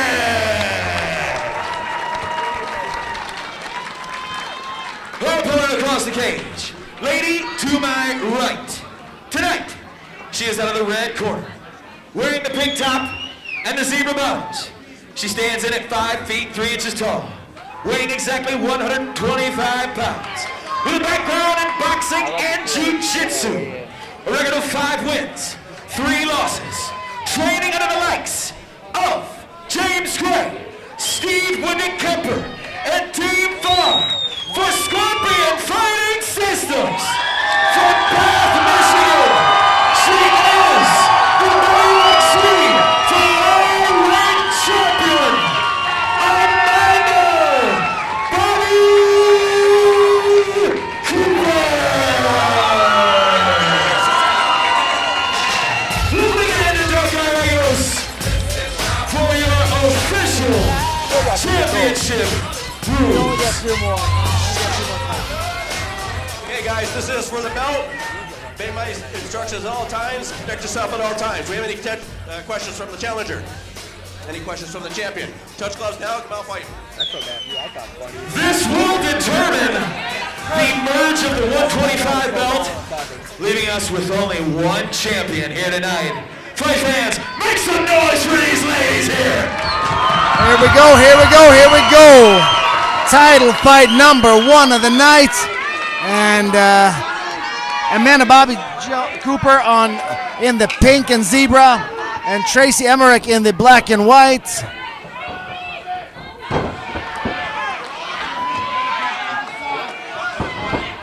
Nice big takedown. Tracy wasn't trying. Side mount. That's very good wrestling. Tracy wasn't trying to fill the boxing of Bobby Cooper, huh? Yeah, I can't really blame her either. From what I've seen and heard, I don't think I can blame her either. No, yeah, Bobby boxes with the guys and holds her own just fine in the gym. So I would say the only game plan that you'd want is this right here. Bobby's gonna have to find a way to get out of here, and she's almost out. I wouldn't want to box the boxer. I'd rather wrestle a boxer. Yep, personally. that's the right way to do it, man. Bobby looking for her game from the bottom, and Scorpion is known for their jiu-jitsu. I mean, you're talking about James Gray, who is sick puppy on the ground. We've seen him make pretty much everybody in his weight class look really, really bad, you know. So what we expect every single time we see a Scorpion fighter is a lot. Wow, nice job getting up. Ooh, some knees exchanging right there.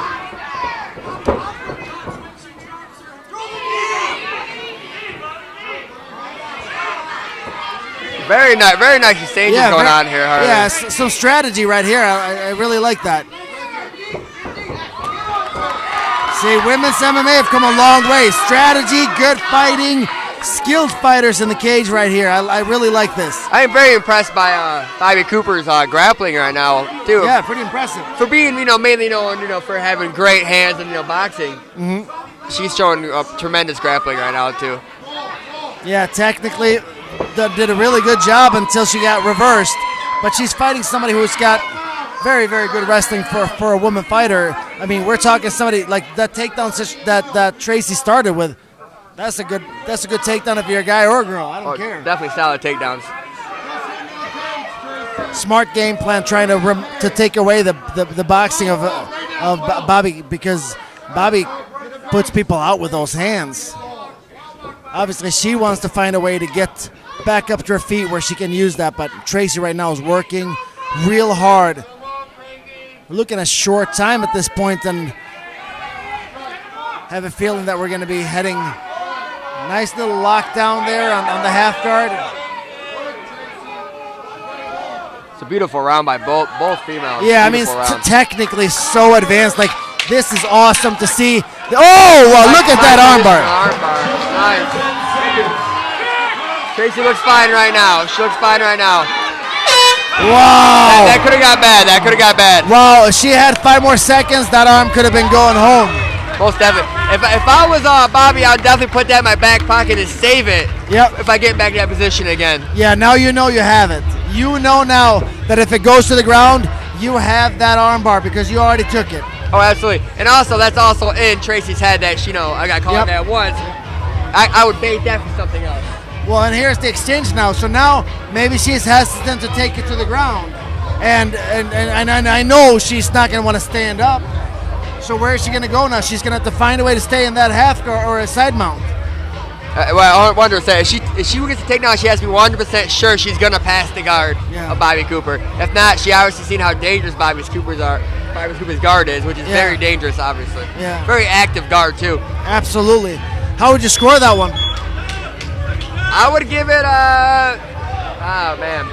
I'll go 10-9 Tracy in this one. That's a close call for me. I see what you're saying, and I'm almost agreeing with you, but I hate yeah, just for the simple fact that would have ended the fight. Then again, it might not have, because we thought it would. Oh! Very nice. Wow. Tracy Emmerich, impressive there with a cross. But I don't know if you want to get into a scrap with Bobby, though. Bobby showing great footwork. Yeah. Slipping all to her left. Nice leg kick.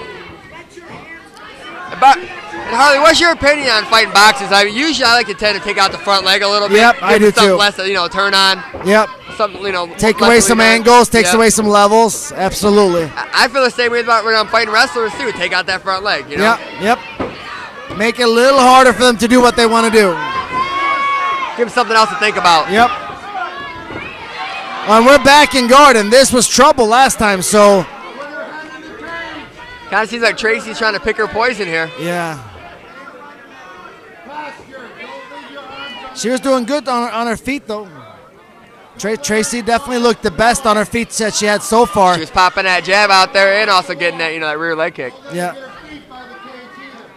It's a really good fight. I love seeing high-level fights like this, where strategy and skill. She just doesn't have a way to get her hips into this. She's trying to get to a sweep, but there is a guillotine opportunity right here that could be dangerous. She let it go. Yeah. I'm also very impressed. I mean, this is fights like this that need to put women's MMA on the map. Absolutely. You can watch some of the professional women fighters out there. They put on some of the best shows, sometimes better than the male fighters. Yep. And you got fighters like Ronda Rousey. Yeah. You know, Misha Tate. Yeah. Oh! Just snuck out of that She one. need to look away. She need to look away and throw that by. Yeah. Push away. There you go. Right on her.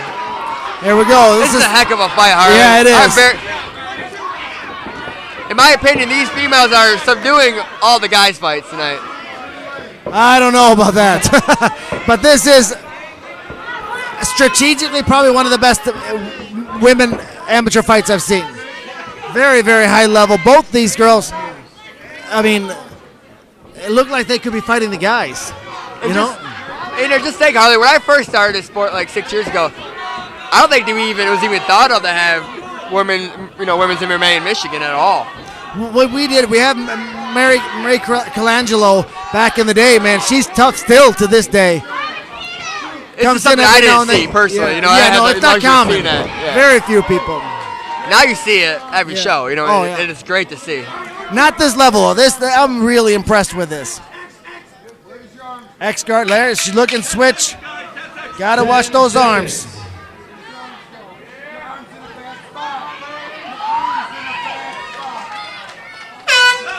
Wow, really good fight. 2 rounds deep. Please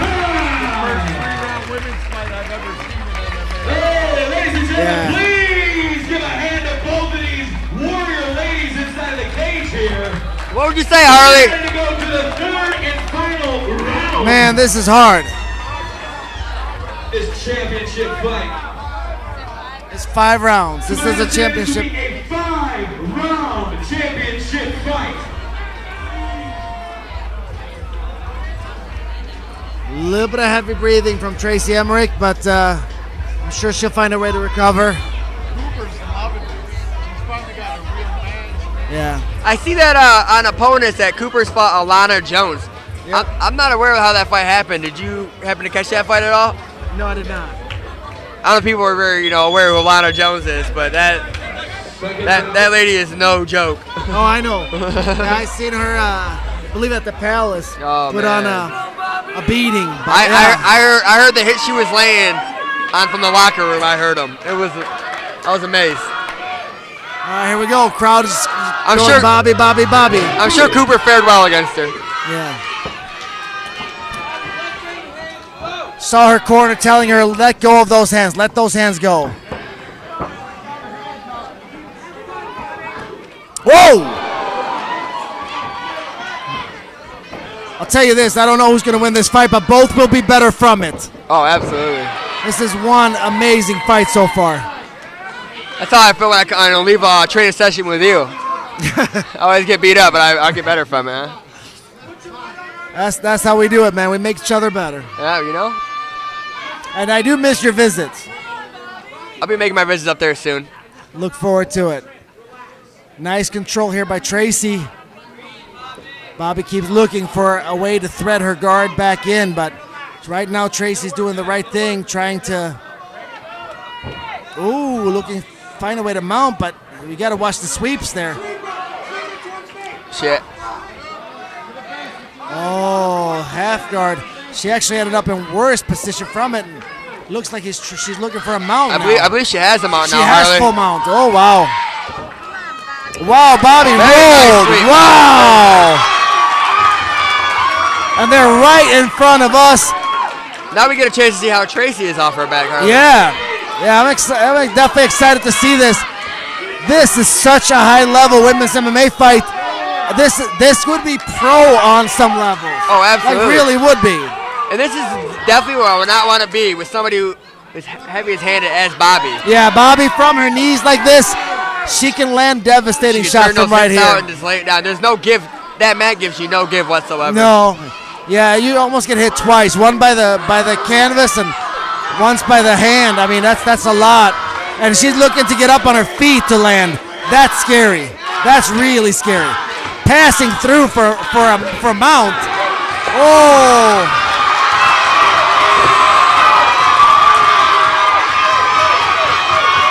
Referee Doug looking in close. Yeah, but he's not going to steal it. This is a title fight. You have to let them work. She needs to start bumping. This fight's supposed to be over, Harley. close to being over. Yeah, it looks close. There's the tap. What a fight, though. Heck of a nice little weld over Tracy Emmerich's head. Dude, that was an amazing fight. Harley, I believe I got to stand up and clap for these ladies. Yeah, I'm going to do the same.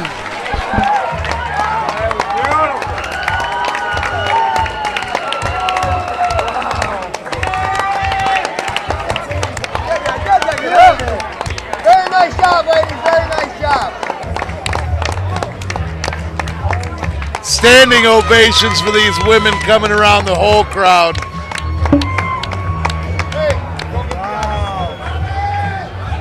I'm absolutely impressed, Harley. Me too. I could not have asked for any more. That was awesome on every single level. Both have boyfriends that are good fighters too, huh?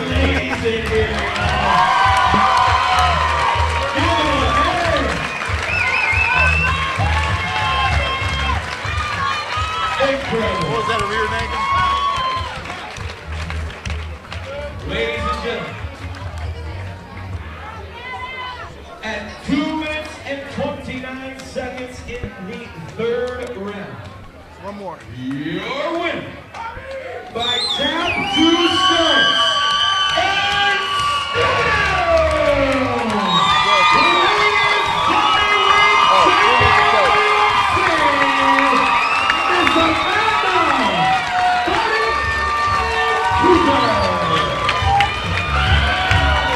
You know, Harley, I would not mind seeing that rematch again in the near future. I absolutely agree, but at the same time, you know, if you're that good of a fighter and you're a female, you got to be looking at going pro quickly, because there's definitely a future for both of them taking the next step. Maybe a little bit more training, but I'll tell you, that's high level. I've seen pro women's fights a lot, and they look like they're ready to take the next step in maybe 1, maybe 2 fights. Absolutely. And if you look at it, they both have very limited fights also. Yeah. And it just shows you, the level of women's MMA, period. Especially in Michigan, because, we have wonderful fighters, women fighters in Michigan. Yeah, we got some really, really good ones. We're happy to have you both before your extreme cage fight. Your ladies flyweight champion, this Amanda Valley Cooper. Looking at those I do believe that the score bumps on the face of Tracy. A 12-1. Wow, they are tough. 12-1 for Team SFS. Bobby Cooper, congratulations, another victory underneath your belt, retaining your title with Warrior Extreme. You have these historic fights for some reason. You really do. I know that one of your fights on YouTube has some on 50,000, 100,000 views. Something crazy like that, though. Really. I'm going to quit talking and let you say what you like, my dear. Go ahead. Alright, first I'd like to thank Michael. I love you, on the show, and of course I love writing for you guys, and I love getting my friends and other people in it. I like to think about my friends and family, and all that's the best. We have family and friends to check out. Thank you so much. I like to think, COVID is where I work, our gym, around my birthday today, happy birthday. Mia Lawson, one of the coach's wife, that's her birthday today, so happy birthday. Obviously my boyfriend and coach James Grant, wherever he is, with me. He's the best coach ever. Ask any of the guys. Seeing tonight was awesome. I was pumped up after the fight. I don't think I would have got through this without being so pumped up. Josh, appreciate fighting him right now. He is working his ass off, and he's one of my best friends. So I hope I mean this pays off for him. Tracy, that's my good call. Ladies and gentlemen, one more time for the amazing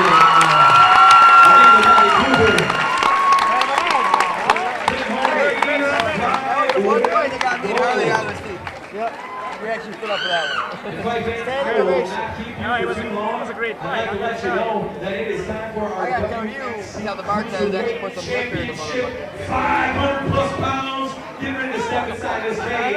So before we begin, if you're with us, I haven't ordered much of you all night, but I can hear you in the back by a main event chant together on 3. Came out there with Mitch. Phil. You've been a fantastic crowd. Those guys all night long. We got one more to go. Cruiserweight goes on down. Gary, I'm so sorry for walking around with you. I'm out here. Okay, introducing your fighters.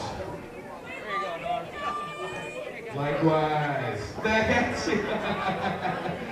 Your first fighter, ladies and gentlemen. Please put your hands together for John Kish.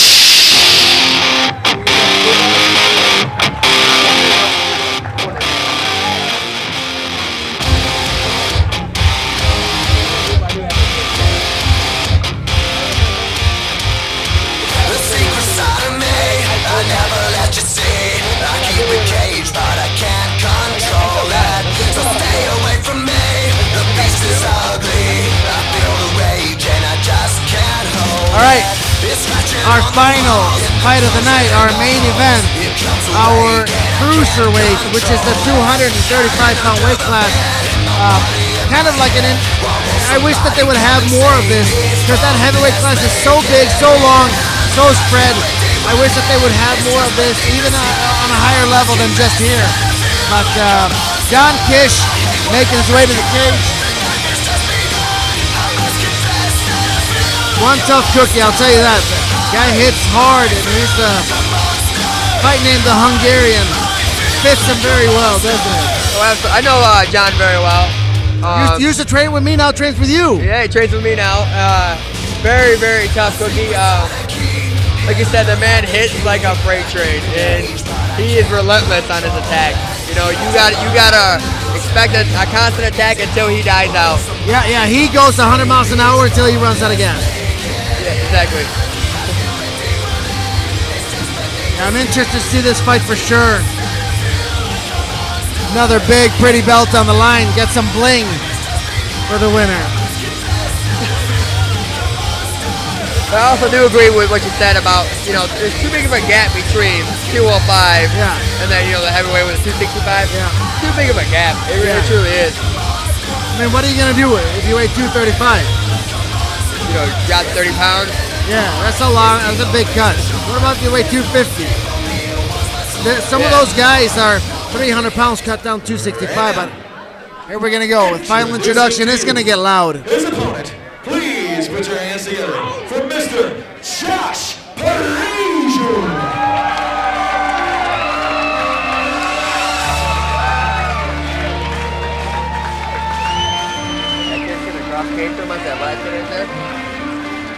Watch out for him. Yeah. Josh Parisian, not related, from what I know, to Carl Parisian, one of my old buddies, my old judo buddies. Still fighting, actually, just not on the big stage right now. And but Josh Parisian, scrapper, tough kid. This here should be two freight trains crashing in the center, one standing, one falling. That's the only way I see this fight go. I have not had a chance to see Josh Parisian fight, to be honest, but I've heard nothing but great things about him. Yeah. And seems like a very, very, very nice fit young man. But I do know it's going to be two big warriors coming at it. Yeah. A lot of bad intentions coming at each other right here.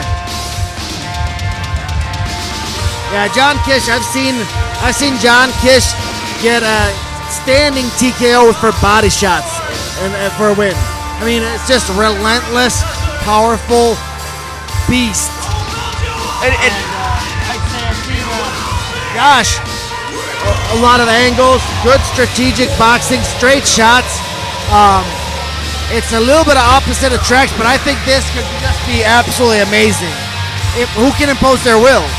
I think the level of competition that John Kish has fought is going to play a factor here. Yeah. His last two fights have been Leroy Johnson and Ray Rochelo. Yeah. And they really, that's like, besides Wojo, who's the training partner of Josh, that's the cream of the crop of the heavyweight division in the amateur MMA. Yeah, it is. Yeah, it is.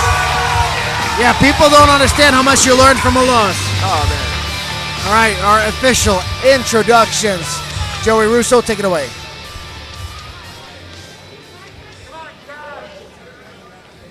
Ladies and gentlemen, it is now time for your WXC Cruiserweight Championship formal introductions. The following contest is being brought to you by all of our sponsors who have helped make tonight possible.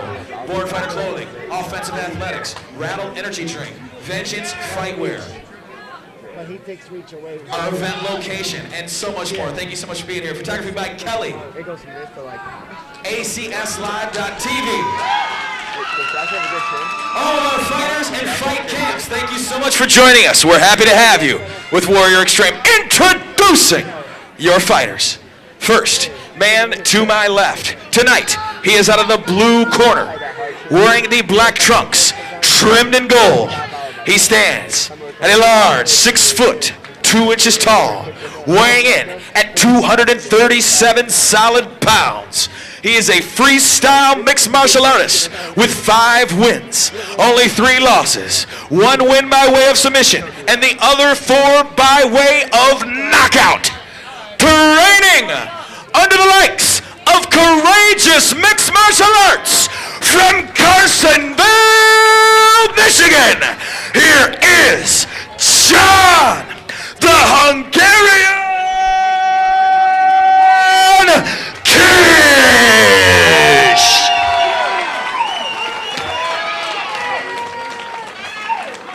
His opponent across the cage, man standing to my right. Tonight, he is out of the red corner, wearing the black trunks, trimmed in red and sprawl.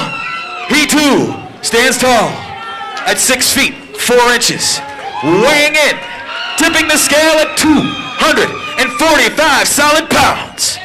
A freestyle mixed martial artist with a record of 5 wins, only 2 losses, 1 draw. 4 of his wins also coming by way of knockout.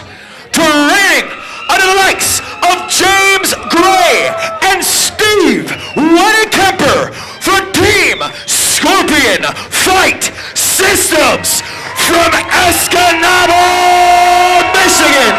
Here is Josh Bogosian. Your referee, Mr. Danny McIntyre, for your official rules. Championship rules. All right, gentlemen, this is it. Main event of the evening, 5 rounds for the vacant Cruiserweight Championship. Both be given the rules. I expect you to fight clean, fight hard. Any final questions, blue? Any final questions, red? Touch gloves now if you wish to do so. Return to your corners. No touching gloves right there. Cruiserweight gold on the line. You know, right off the bat, Kish is saying no touching gloves. I have to point out one thing. I hope Joey gets a good stretch in before he starts announcing, because I'm surprised you don't pull a muscle. Yeah. Yeah. So far, the only one who's been able to derail the freight train from Scorpion Fighting Team was Courageous, and I believe John Kish is now a Courageous fighter, right? Yes, sir. Oh, there's some heavy, heavy shots going on right here. John throws bad attention on everything he throws. Yeah. Yeah, the thing with him, though, is he has tendencies to run out of gas. So he's going to have to find a way to make sure he doesn't. He has been working on that a lot lately. Wow. This is wild, man. Right now, Josh is surviving. That's it. Wow, landing a nice cross on the way in. John got kind of the Clay Guida thing going with the hair. Yeah. Whoa, some heavy shots. Oh. You don't see that very often with John Kish, do you? No, that's a new trick. Oh, wow. This fight is wild, man. No. John is very strong on the ground. Surprised that he actually submitted me at practice not too long ago. Really? Wow, I'm impressed already. This is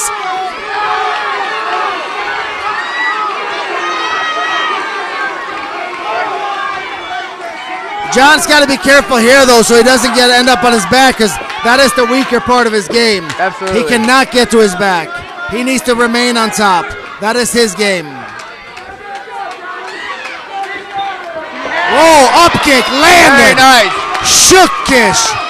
And Parisian has life. These guys have great chins because they've been hit, man.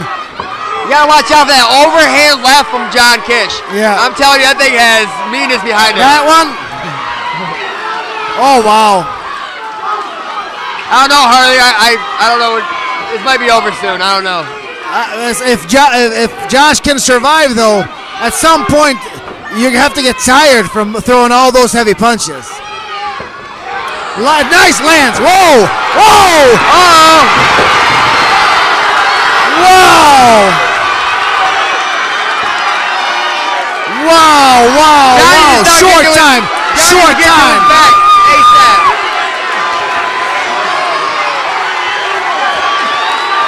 Oh my God! Everybody screaming. Everybody standing. I cannot believe what just happened. Out of the ashes comes Josh Parisian and finishes John Kish. Holy smokes. That was amazing. Wow. Wow.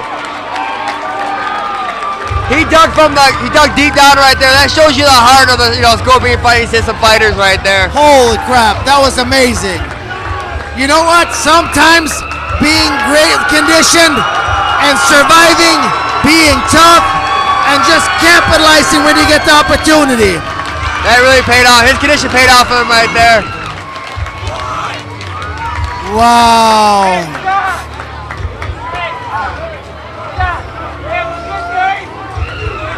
Wow. Well, he is still rocky. Big power of Josh Parisian. Wow. Great sportsmanship shown by both gentlemen. You know, that's what it's all about right here. You know, going out there banging, throwing a war. What a war.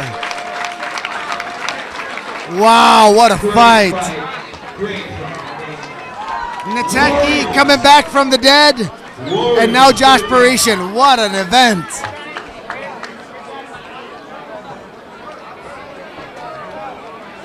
Ladies and gentlemen,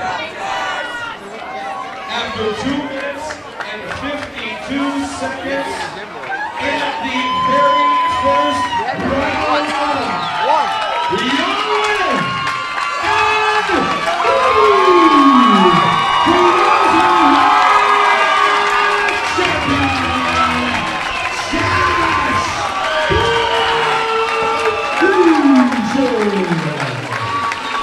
Hats off to Josh. I mean, holy smokes, absolutely. Wow. Let's do a and talk about, I'm sure he's going to get a chance to talk on the mic. Let's wait, but let's talk about this event right here in a couple minutes after we get some words from these guys. Definitely. Let them have the stage right now. Check. Yeah. Wow, what a fantastic fight. One more time for everybody who performed here tonight. All the gyms in the house. SFS! SFS!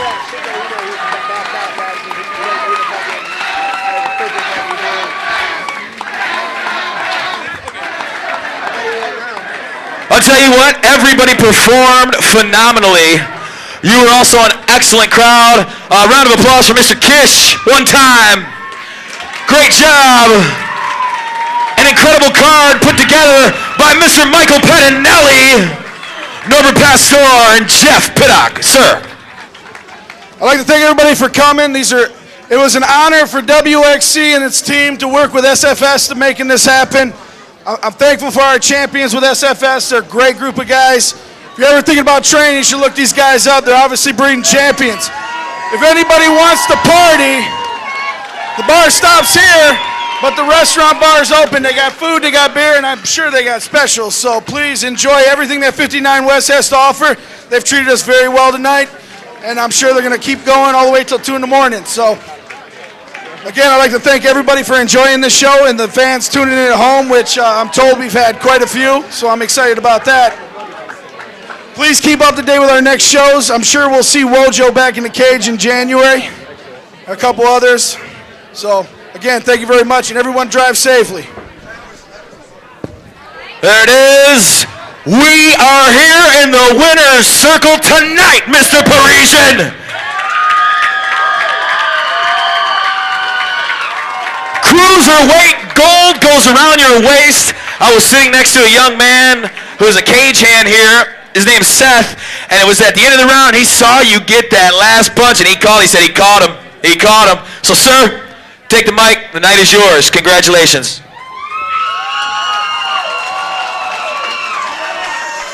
Thank you.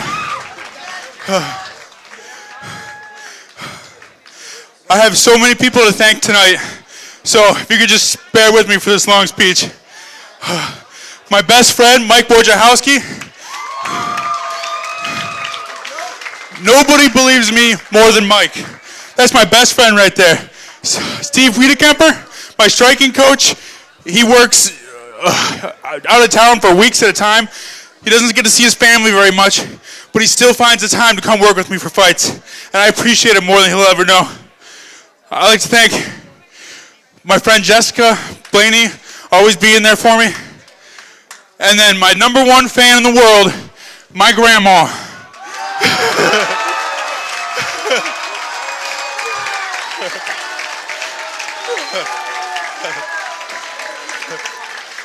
Oh yeah. I mean, even though she baked every day through the training camp, it was torture. I love her to death. And I'd like to thank SFS, everybody that came out. It means more than you'll ever know. I appreciate the support.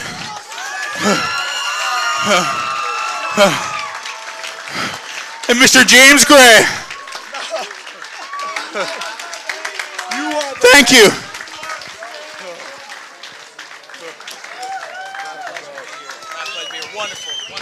Ladies and gentlemen, one more time for Josh Parisian and everybody at SFS. Sorry? Introduce me, will you?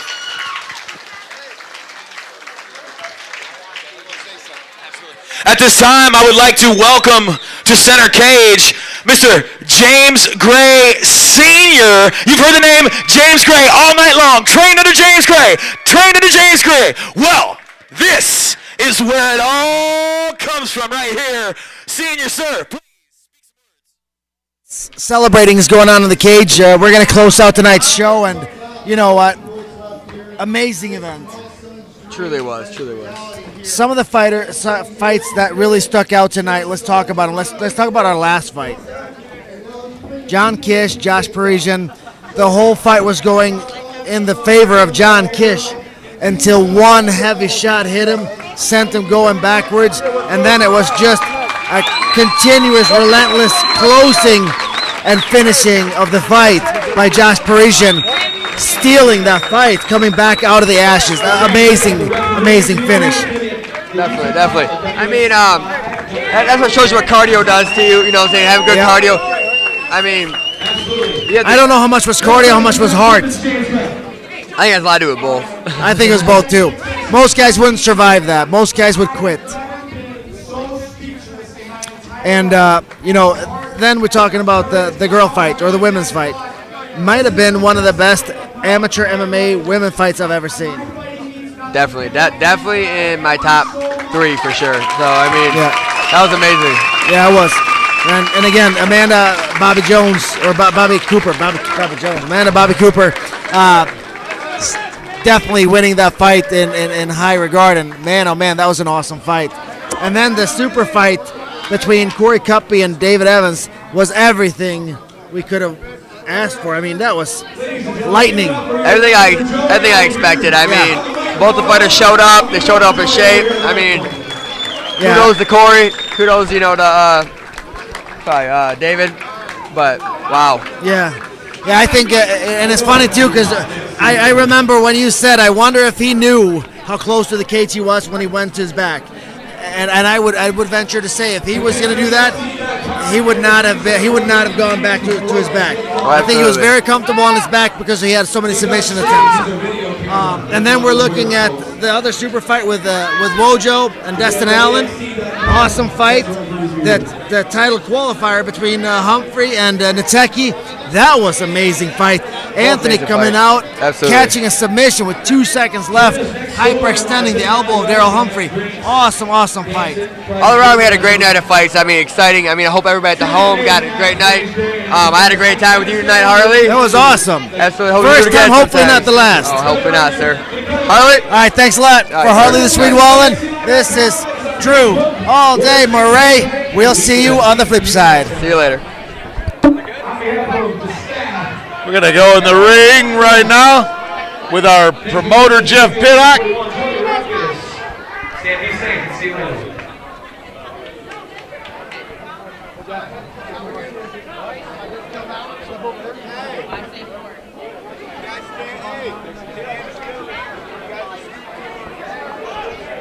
Move. Jay.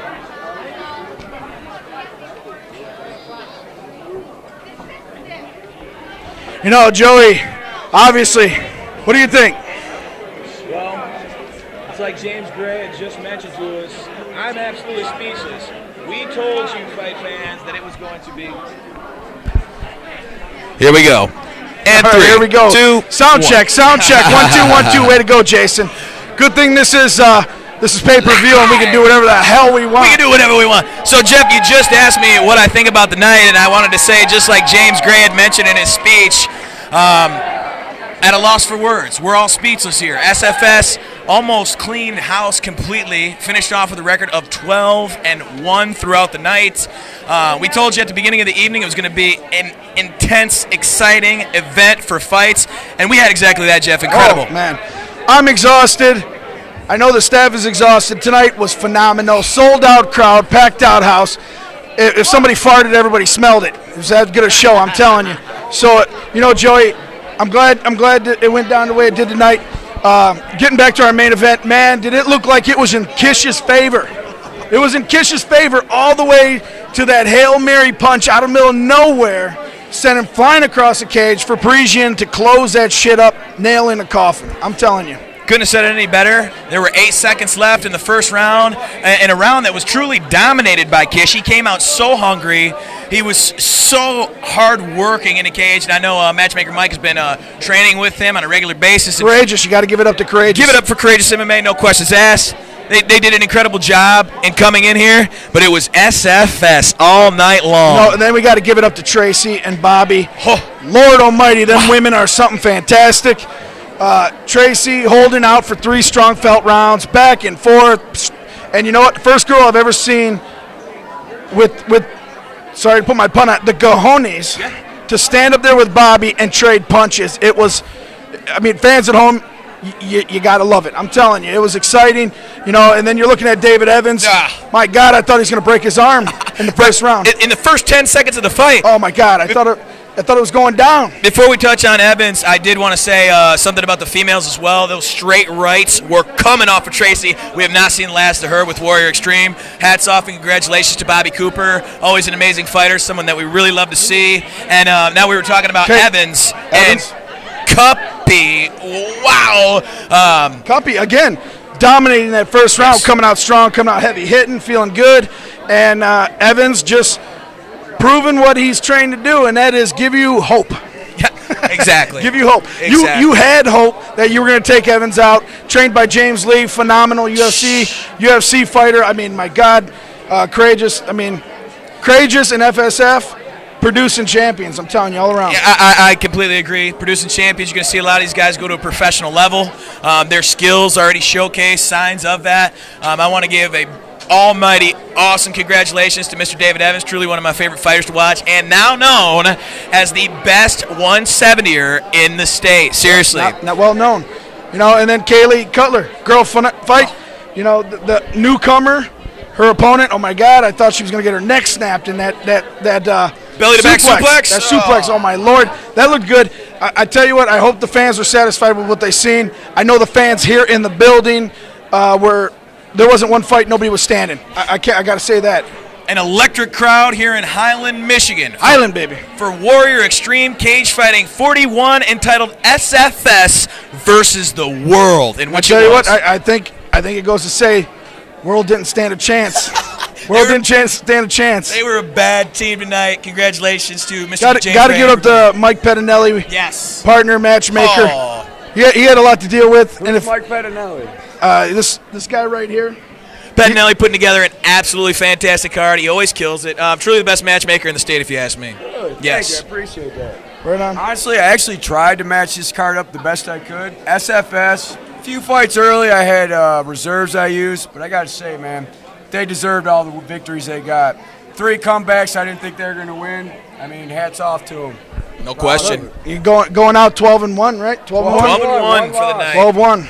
Got Looking good, guys. I'm looking forward to the next time against That's both of us, sir. It's both of us.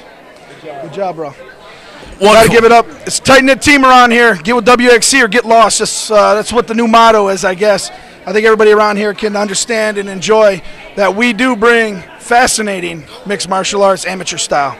No question. We'll see you next time. What's the next show, brother? Next show, January 18th. I think we're going to try to push out a December show. Just keep up to date with the website, wxclive.com. But right now we're looking at January for the 5th annual Night of Champions. Joey, tell them what the hell the Night of Champions is all about. I'm going to leave you on this note. Night of Champions is the Super Bowl of amateur mixed martial arts. Anybody and everybody who is somebody will show up and show out into the new year, 2013. It's time. 8 champions, 8 gold goes on the line. Phenomenal. Sold out crowd every year. 5th time going to be sold out. You can guarantee that. Cameraman knows exactly what I'm saying. He's been there. He's Shout out to seen Gary. action. Veteran. Mr. Conrad, the corner. And I'll tell you what, on behalf of Mr. Jeff Pettock, president of Warrior Extreme Cage Fighting, I'm Joey Ruckus. It's been a fantastic night of fights. Thank you so much for joining us. Highland, Michigan, tuning out.